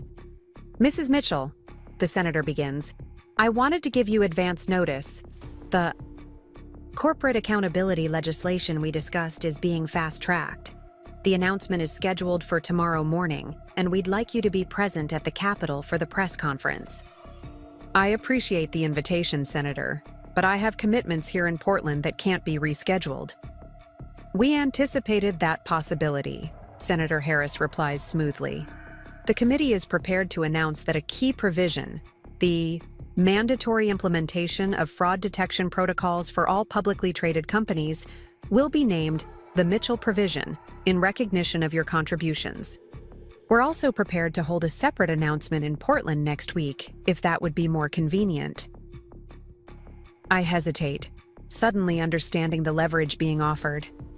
This legislation, with my name attached to a central provision, would cement the Mitchell Standard as the gold standard for corporate governance nationwide. It would transcend any narrative Nate or Olivia might attempt to construct. It would also, I realize, represent the ultimate victory, transforming a personal trauma into systemic reform that protects countless others. Thank you, Senator. I'd be honored to participate in the Portland announcement. Please have your staff coordinate with my office. After the call ends, Zoe gives me a questioning look. The timing is interesting, isn't it? Just as Nathan and Olivia try to reshape the narrative, you get enshrined in federal legislation. Senator Harris is a skilled politician, I acknowledge. She recognizes an opportunity for bipartisan cooperation on an issue that resonates with voters across the political spectrum. And it doesn't hurt that it completely undercuts whatever narrative Nathan's trying to build, Grace adds with a hint of satisfaction. I turn to the window, looking out over Portland, the city where I was once just Nathan Mitchell's wife, and am now a power in my own right. The symmetry of the situation isn't lost on me. Just as Nate once underestimated me, assuming my silence indicated ignorance, I must be careful not to make similar assumptions about his capacity for genuine change. Schedule a call with Judge Williams, I instruct Grace. I've made my decision about Nathan's release petition. Both women look at me with surprise. Already? Zoe asks. Don't you want to wait and see what's in his book? I shake my head. I don't need to read Nathan's version of events to know what happened. And my decision isn't based on what he says about the past, but on what the evidence shows about the present. As they leave my office, I return to Nate's letter, reading it one more time with the practiced eye of someone who spent years studying his patterns of deception. The words are perfectly calibrated, humble without being self-pitying, acknowledging without seeking absolution. Either Nate has experienced a genuine transformation, developing an unprecedented level of self-awareness and ethical clarity, or he's executing the most sophisticated manipulation of his career. In the end, I realize it doesn't actually matter which interpretation is correct. My response would be the same either way. I pick up the phone and dial Judge Williams' chambers directly. Her clerk puts me through immediately. Mrs. Mitchell, the judge greets me. I wasn't expecting to hear from you so soon. I've reviewed the materials related to Nathan Mitchell's petition, I begin, my voice steady. I've also received personal communication from him outlining his proposed activities if granted early release. And your position on his petition? Judge Williams prompts. I take a deep breath, knowing that my next words will shape not just Nate's future, but in some ways, the final chapter of our shared history. I will not oppose Nathan Mitchell's petition for early release, I state clearly. Furthermore, I am prepared to submit a statement confirming that all required restitution has been paid in full and acknowledging the apparent efforts at rehabilitation documented by prison authorities. There's a moment of silence on the line. When Judge Williams speaks again, I can hear the careful neutrality in her tone. May I ask what influenced your decision, Mrs. Mitchell? Given the history, many would expect you to oppose this petition strenuously. The question deserves an honest answer, one that I've only just fully articulated for myself. Justice has already been served, Your Honor. Nathan Mitchell lost everything that mattered to him: his position, his reputation, his family connections, his freedom. He's paid his court-ordered debts and appears to be making genuine efforts toward redemption. Continuing to punish him serves no purpose that I can discern. That's remarkably magnanimous, Judge Williams observes. It's not magnanimity, I correct her gently. It's pragmatism. The Mitchell businesses have thrived in his absence. The educational initiatives we've implemented are transforming corporate governance nationwide. My professional standing has never been stronger. Nathan Mitchell's continued incarceration or release has no material impact on any of those realities. I see, the judge replies, understanding dawning in her voice. You're saying that opposing his release would suggest he still has some power to affect you or the Mitchell enterprises. Exactly, I confirm. And we both know that's not the case. After the call, I stand at my window watching the late morning sun illuminate Mount Hood in the distance. The mountain stands as it has for millennia, unmoved by the temporary dramas that unfold beneath it. In refusing to oppose Nate's petition, I've made my final statement about our shared history. He no longer has the power to threaten what I've built. His freedom is irrelevant to my continued success. His narrative, whether genuine redemption or elaborate manipulation, cannot touch the Mitchell legacy I've established. Mrs. Mitchell, my assistant's voice interrupts my thoughts. The team is assembled for the strategy session regarding the legislative announcement. I turn from the window, leaving thoughts of Nate behind. I'll be right there. The future awaits, and it belongs to those who protected the legacy, not those who betrayed it. 5 years after the Mitchell scandal first erupted, I find myself standing at the podium of the World Economic Forum in Davos, Switzerland. Snow-capped Alps rise majestically outside the floor-to-ceiling windows as I address an audience of global financial leaders, tech visionaries, and policymakers. Trust is the invisible infrastructure of business, I explain, my voice carrying through the hushed auditorium. When it collapses, the damage extends far beyond balance sheets. The Mitchell methodology isn't merely about preventing fraud, it's about creating systems where ethical behavior becomes the path of least resistance. The audience: CEOs of multinational corporations, finance ministers from 6 continents, regulatory chiefs from the world's most powerful economies. Listen, with the focused attention normally reserved for market-moving announcements. In 5 short years, the Mitchell Standard has evolved from a corporate rehabilitation strategy to a global governance framework implemented by 12 of the G20 nations. Our research at the Institute indicates that for every dollar invested in preventative ethics infrastructure, organizations save an average of $27 in potential fraud losses. I continue, clicking to my next slide. But the true return on investment extends beyond financial metrics to encompass brand integrity, employee retention, and systemic resilience. From the corner of my eye, I notice Thomas, now Chief Strategy Officer of the Mitchell Institute for Financial Integrity, giving me a subtle thumbs up from the side of the stage. What began as a necessary response to personal betrayal has blossomed into something that even my most optimistic projections couldn't have anticipated. After my presentation, during the executive reception in a glass-walled atrium overlooking the Swiss Alps, I'm approached by an austere woman with silver hair and impeccable posture, the finance minister of Germany. "Mrs. Mitchell," she begins in lightly accented English, "your methodology has been implemented across our banking sector with remarkable results.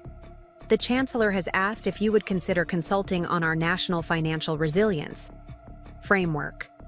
I smile, accepting a flute of champagne from a passing server. "I'd be honored to discuss the possibilities, Minister Brecht.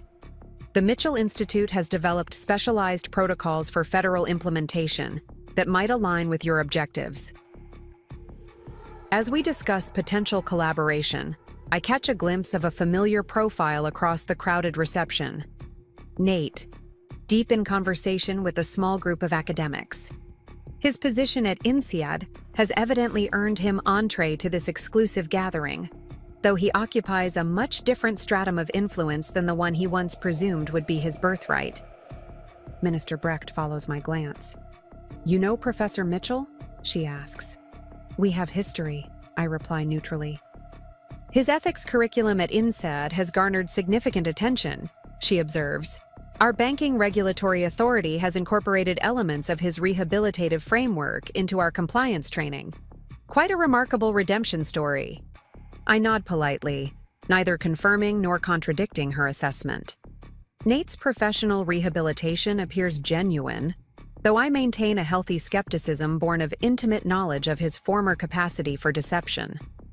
Still, the ethics program he's developed for European business schools has earned legitimate acclaim, focusing specifically on the psychological patterns that lead educated professionals to rationalize increasingly serious ethical breaches. "If you'll excuse me, Minister," I say, spotting the SEC chairwoman signaling from across the room. "I believe my next appointment has arrived. My office will contact yours about potential consultation dates." As I navigate through the crowded reception, I notice Nate has seen me as well. He offers a respectful nod from across the room, but makes no attempt to approach, continuing to honor the boundaries established during his probation, even years after its technical conclusion.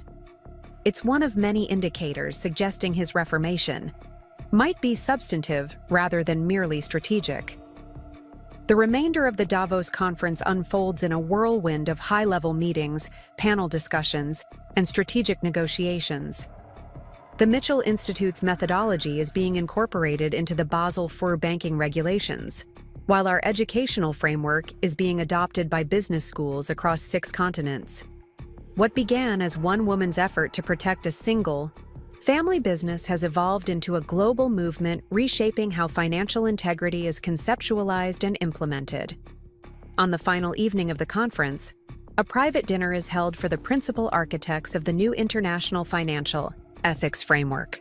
Seated around an elegant table in a 14th century chateau overlooking Lake Geneva, 23 individuals represent the vanguard of a paradigm shift in global financial governance, and I find myself at the head of the table.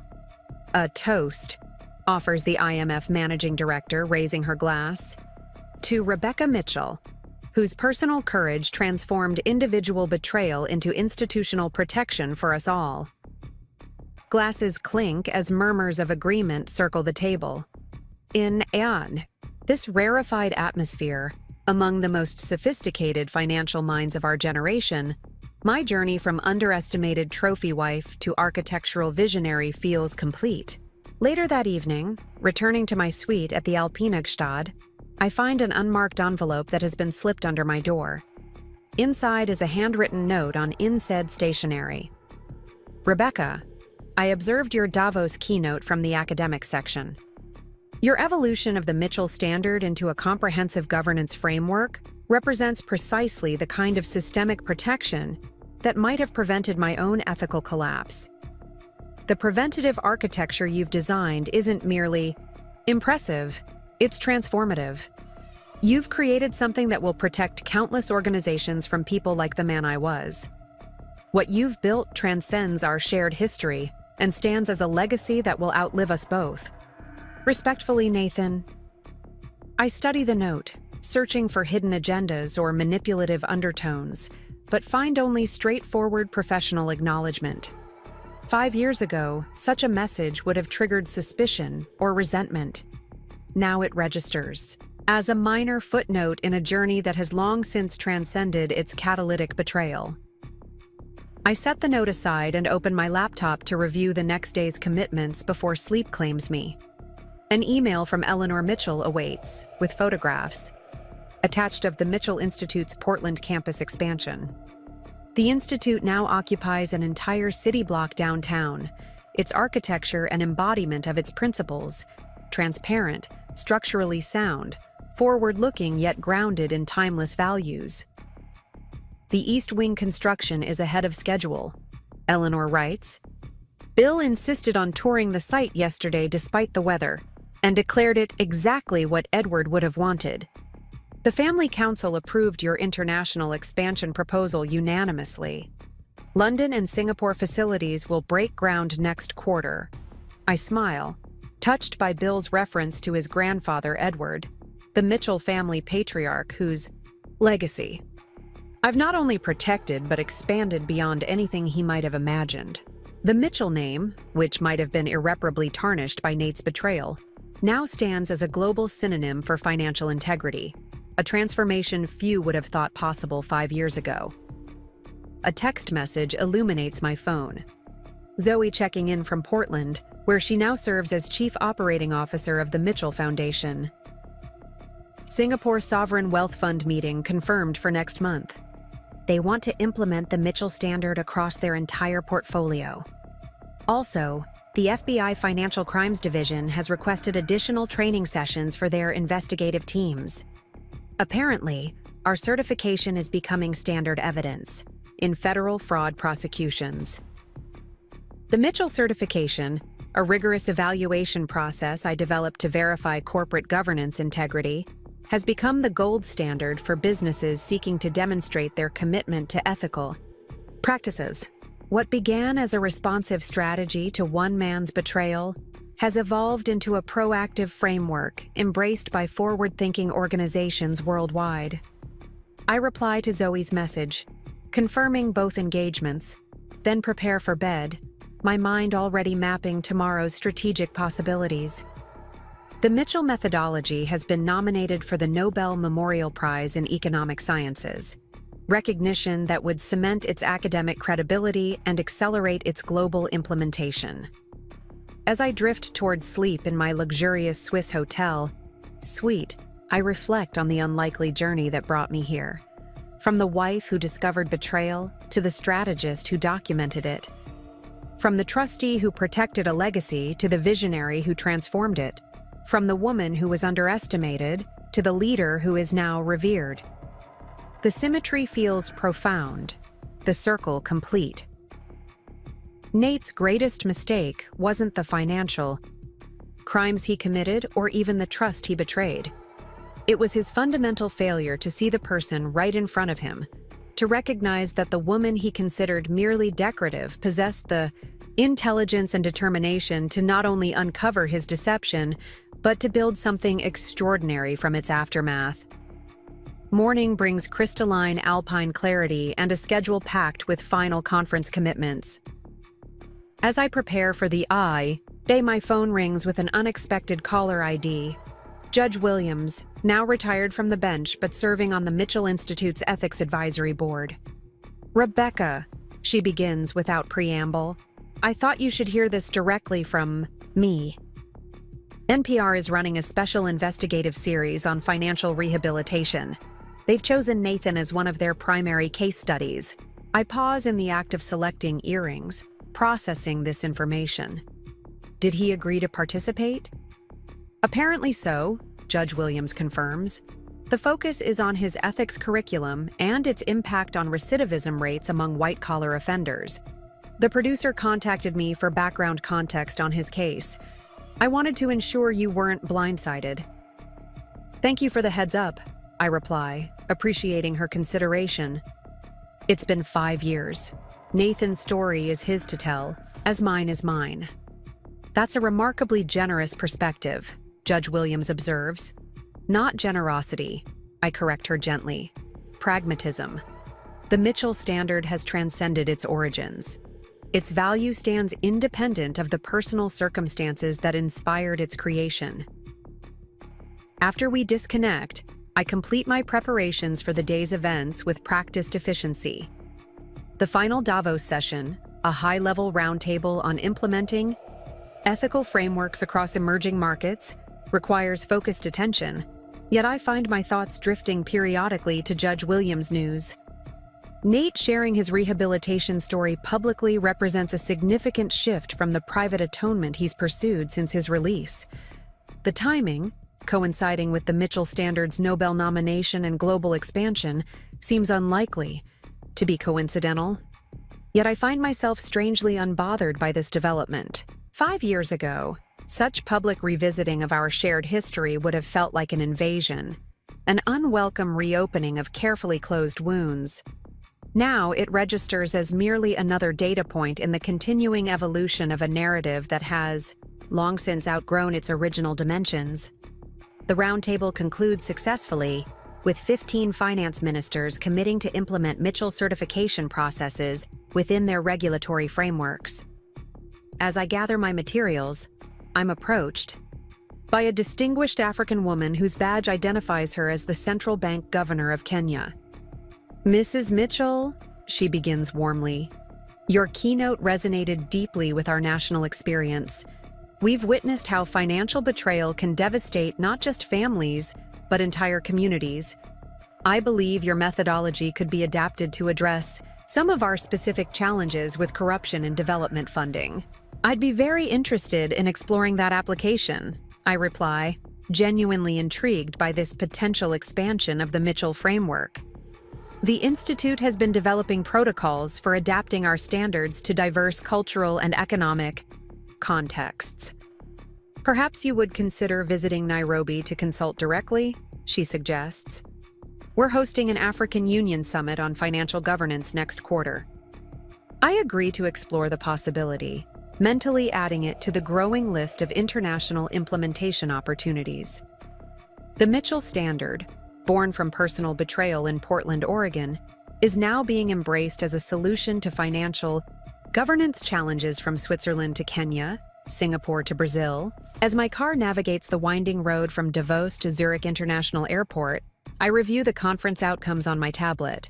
17 major implementation agreements, 34 strategic partnerships, $52 million in new funding for the Mitchell Institute's research division.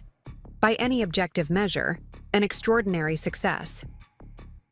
My phone buzzes with an incoming call. Grace, who now serves as executive director of the Mitchell Foundation. The governor's office called, she informs me without preamble. They want to nominate you for the Presidential Medal of Freedom. Something about transformative contributions to financial ethics and governance integrity. I smile at the irony, the highest civilian honor in the United States, potentially bestowed upon a woman once dismissed as nothing more than a decorative accessory to her husband's ambitions. Tell them I'm honored by the consideration, I reply, but would need to review any potential conflicts with our international implementation work. Already noted, Grace confirms. Also, the Seattle Times is running a feature on Nathan's ethics curriculum at Washington State Correctional Facilities. They've requested comment from the Institute. I consider this development thoughtfully. Nate's work with incarcerated white-collar criminals represents a logical extension of his in-said curriculum, applying his first-hand understanding of ethical failure to those experiencing similar consequences. Provide a neutral statement acknowledging innovative approaches to financial rehabilitation as complementary to preventative frameworks, I decide. Note that the Mitchell Institute evaluates all ethics curricula based on measurable outcomes, rather than personal narratives. The statement strikes the appropriate balance: professional acknowledgement without personal endorsement, recognition of potential value without claiming association. After 5 years, I've perfected the art of addressing Nate's rehabilitation efforts with detached objectivity. As my plane departs Switzerland, rising above the majestic Alps toward the Atlantic crossing, I review the final communication from the Davos Organizing Committee, an invitation to chair next year's Financial Integrity Summit, a position of global leadership that would have been unimaginable in my previous life as Nathan Mitchell's wife. I accept the invitation provisionally, pending coordination with the Institute's expanding international commitments. My calendar for the coming year already includes congressional testimony on regulatory frameworks, keynote addresses at Central D, banking summits on 4 continents, and strategic consultations with multinational corporations implementing the Mitchell Standard. Midway across the Atlantic, unable to sleep despite the first-class comforts, I find myself reflecting on the journey that brought me to this moment. The initial discovery of Nate's betrayal, the credit card charges that didn't align with his, supposed meetings, the suspicious withdrawals from our joint accounts, the carefully documented pattern of deception that grew more elaborate with each passing month. Those painful revelations which once consumed my waking thoughts have receded into distant memory, important historically, but emotionally neutralized by time and transformation. The methodology I developed to document Nate's betrayal has evolved into sophisticated systems protecting millions of stakeholders worldwide from similar exploitation. Perhaps most surprisingly, I find myself occasionally grateful for the catalyst that Nate's betrayal provided, not for the pain it caused, but for the possibilities it inadvertently revealed. Without that traumatic rupture, I might never have discovered my capacity for strategic response, might never have developed the analytical frameworks that now protect countless others from similar harm. As dawn breaks over the eastern seaboard, my thoughts turn to the future rather than the past. The Mitchell Institute's 5-year strategic plan includes establishing regional implementation centers on 6 continents, developing specialized frameworks for emerging economies, and expanding preventative education programs for family business successors.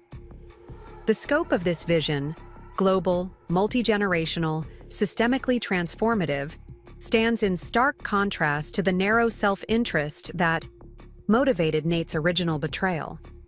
What he sought to destroy through deception, I have rebuilt through transparency. What he attempted to steal through manipulation, I have expanded through collaboration. Landing at Portland International Airport, I'm greeted by Thomas, who has flown ahead to prepare for the Institute's quarterly board meeting. The governor's office called twice while you were in the air, he informs me as we walk to the waiting car. The presidential medal nomination is apparently being fast-tracked. They're suggesting a White House ceremony next month. I nod, mentally. adjusting my schedule to accommodate this unexpected development. And the Nobel Committee? Site visit team arrives next week, Thomas confirms. They'll spend 3 days evaluating implementation data and interviewing certification recipients.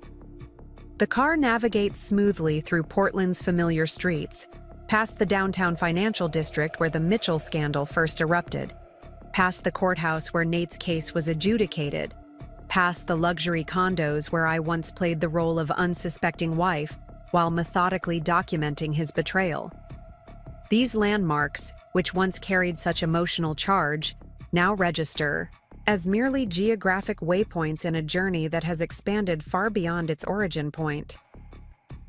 The Mitchell name, which Nate nearly destroyed through his selfish choices, now represents a global standard for integrity, a transformation that contains its own perfect justice. Arriving at Mitchell Tower, the Institute's headquarters occupying the same building where Nate once plotted his deceptions, I'm greeted by Eleanor Mitchell in the marble lobby. At 75, she remains elegant and sharp-minded, having channeled her pain over her son's betrayal into passionate advocacy for preventative ethics education. Welcome home. She embraces me warmly. The board is assembled for your debriefing on Davos. Bill insisted on attending despite his doctor's reservations. I smile, touched by my father-in-law's continued commitment despite his advancing age and health challenges. At 85, Bill Mitchell has lived to see his family's name not only rehabilitated, but elevated beyond anything he might have imagined, transformed from regional success story to global governance standard. The board meeting unfolds with typical efficiency: implementation updates, expansion timelines, strategic partnerships, legislative developments. What began as an emergency response to family crisis has evolved into a sophisticated organization with global reach and multinational impact. The United Nations Financial Oversight Committee has officially adopted the Mitchell Standard for all peacekeeping and development funding, reports our policy director. Implementation begins next quarter across their entire operations framework. I nod approvingly, making a note to ensure our specialized adaptation team is properly resourced for this substantial undertaking. The Mitchell methodology, born from personal betrayal in Portland, Oregon, will now help protect humanitarian aid disbursements in conflict zones worldwide. After the meeting adjourns, I find myself alone with Bill Mitchell in the boardroom, its floor-to-ceiling windows offering panoramic views of the city where everything began. Despite his physical frailty, his mind remains razor-sharp, his business instincts uncanny. I saw Nathan's ethics curriculum is being featured on NPR, he mentions casually, watching for my reaction. Judge Williams mentioned it, I acknowledge. Apparently, his rehabilitation framework is showing promising results with incarcerated white-collar offenders. Bill nods slowly, a mixture of complex emotions crossing his weathered face. Never thought I'd see the day when Nathan would contribute. Something genuinely worthwhile. People can change, I observe neutrally. Some can, Bill agrees, given proper motivation and structural support. He pauses, studying me with the penetrating gaze that once intimidated Portland's business elite. Does it bother you? Him building a new career around ethics education while you're being nominated for the Presidential Medal of Freedom? I consider the question thoughtfully, appreciating Bill's characteristic directness. 5 years ago, it might have. Now it seems appropriate. Nathan learning from his failures while I build upon my response to them. There's a certain balance in that outcome. Bill smiles, reaching over to pat my hand with affection that has deepened over our years of rebuilding his family's legacy together. Edward would have chosen you from the beginning, you know. My grandfather had an unerring instinct for character. The mention of the Mitchell family patriarch, whose original business plan I discovered and preserved after Nate's betrayal, touches me unexpectedly. I like to think we've honored his vision. Exceeded it, Bill corrects firmly. Edward built a family business. You've created a global standard. What he attempted to steal through manipulation, I have expanded through collaboration. Landing at Portland International Airport, I'm greeted by Thomas, who has flown ahead to prepare for the Institute's quarterly board meeting. The governor's office called twice while you were in the air, he informs me as we walk to the waiting car. The presidential medal nomination is apparently being fast-tracked. They're suggesting a White House ceremony next month. I nod, mentally, adjusting my schedule to accommodate this unexpected development. And the Nobel Committee? Site visit team arrives next week, Thomas confirms. They'll spend 3 days evaluating implementation data and interviewing certification recipients. The car navigates smoothly through Portland's familiar streets, past the downtown financial district where the Mitchell scandal first erupted, past the courthouse where Nate's case was adjudicated, past the luxury condos where I once played the role of unsuspecting wife while methodically documenting his betrayal. These landmarks, which once carried such emotional charge, now register as merely geographic waypoints in a journey that has expanded far beyond its origin point.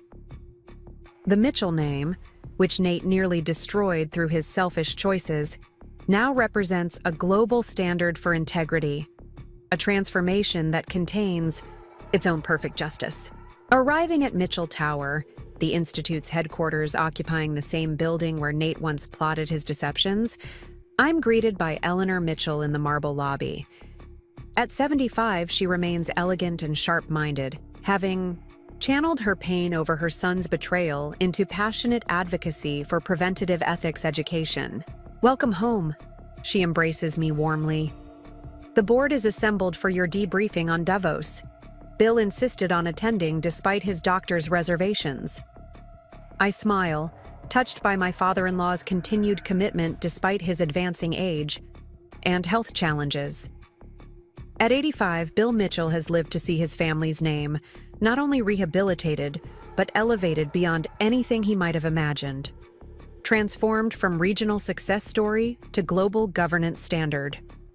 The board meeting unfolds with typical efficiency: implementation updates, expansion timelines, strategic partnerships, legislative developments. What began as an emergency response to family crisis has evolved into a sophisticated organization with global reach and multinational impact. The United Nations Financial Oversight Committee has officially adopted the Mitchell Standard for all peacekeeping and development funding, reports our policy director. Implementation begins next quarter across their entire operations framework. I nod approvingly, making a note to ensure our specialized adaptation team is properly resourced for this substantial undertaking. The Mitchell methodology, born from personal betrayal in Portland, Oregon, will now help protect humanitarian aid disbursements in conflict zones worldwide. After the meeting adjourns, I find myself alone with Bill Mitchell in the boardroom, its floor-to-ceiling windows offering panoramic views of the city where everything began. Despite his physical frailty, his mind remains razor-sharp, his business instincts uncanny. I saw Nathan's ethics curriculum is being featured on NPR, he mentions casually, watching for my reaction. Judge Williams mentioned it, I acknowledge. Apparently, his rehabilitation framework is showing promising results with incarcerated white-collar offenders. Bill nods slowly, a mixture of complex emotions crossing his weathered face. Never thought I'd see the day when Nathan would contribute. Something genuinely worthwhile. People can change, I observe neutrally. Some can, Bill agrees, given proper motivation and structural support. He pauses, studying me with the penetrating gaze that once intimidated Portland's business elite. Does it bother you, him building a new career around ethics education while you're being nominated for the Presidential Medal of Freedom? I consider the question thoughtfully, appreciating Bill's characteristic directness. 5 years ago it might have. Now it seems appropriate. Nathan learning from his failures while I build upon my response to them. There's a certain balance in that outcome. Bill smiles, reaching over to pat my hand with affection that has deepened over our years of rebuilding his family's legacy together. Edward would have chosen you from the beginning, you know. My grandfather had an unerring instinct for character. The mention of the Mitchell family patriarch, whose original business plan I discovered and preserved after Nate's betrayal, touches me unexpectedly. I like to think we've honored his vision. Exceeded it, Bill corrects firmly. Edward built a family business. You've created a global standard. As evening settles over Portland, I return to my penthouse overlooking the Willamette River. The space bears little resemblance to the home I once shared with Nate, redesigned completely after his downfall, erasing physical reminders while preserving the lessons learned. The Mitchell Institute's expansion plans spread across my dining table, architectural renderings of international headquarters in London, Singapore, Nairobi, and São Paulo. What began as one woman's effort to protect a single-family business has evolved into a global movement reshaping financial governance on 6 continents. My phone chimes with a notification, a press release announcing the finalists for the Nobel Memorial Prize in Economic Sciences.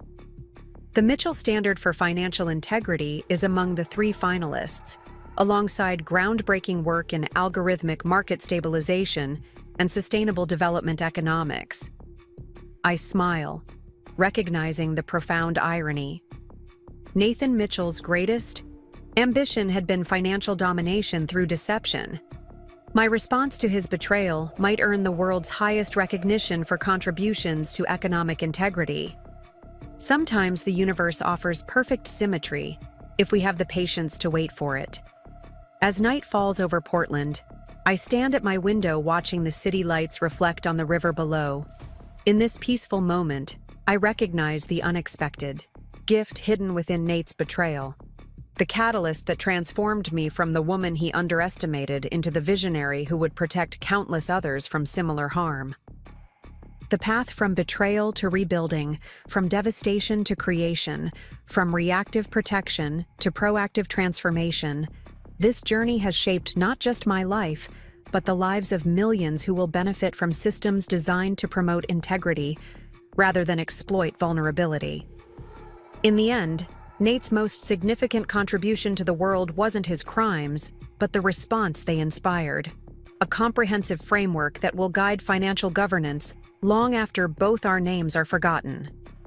There's a certain justice in that symmetry, a balance that feels right as I turn from the window toward tomorrow's possibilities. Sometimes the quietest person in the room isn't silent from ignorance, but from observation. Sometimes the most underestimated individual proves to be the most transformative.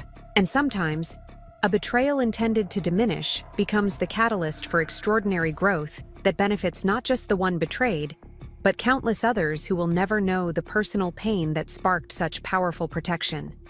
Up next, you've got 2 more standout stories right on your screen. If this one hit the mark, you won't want to pass these up. Just click and check them out.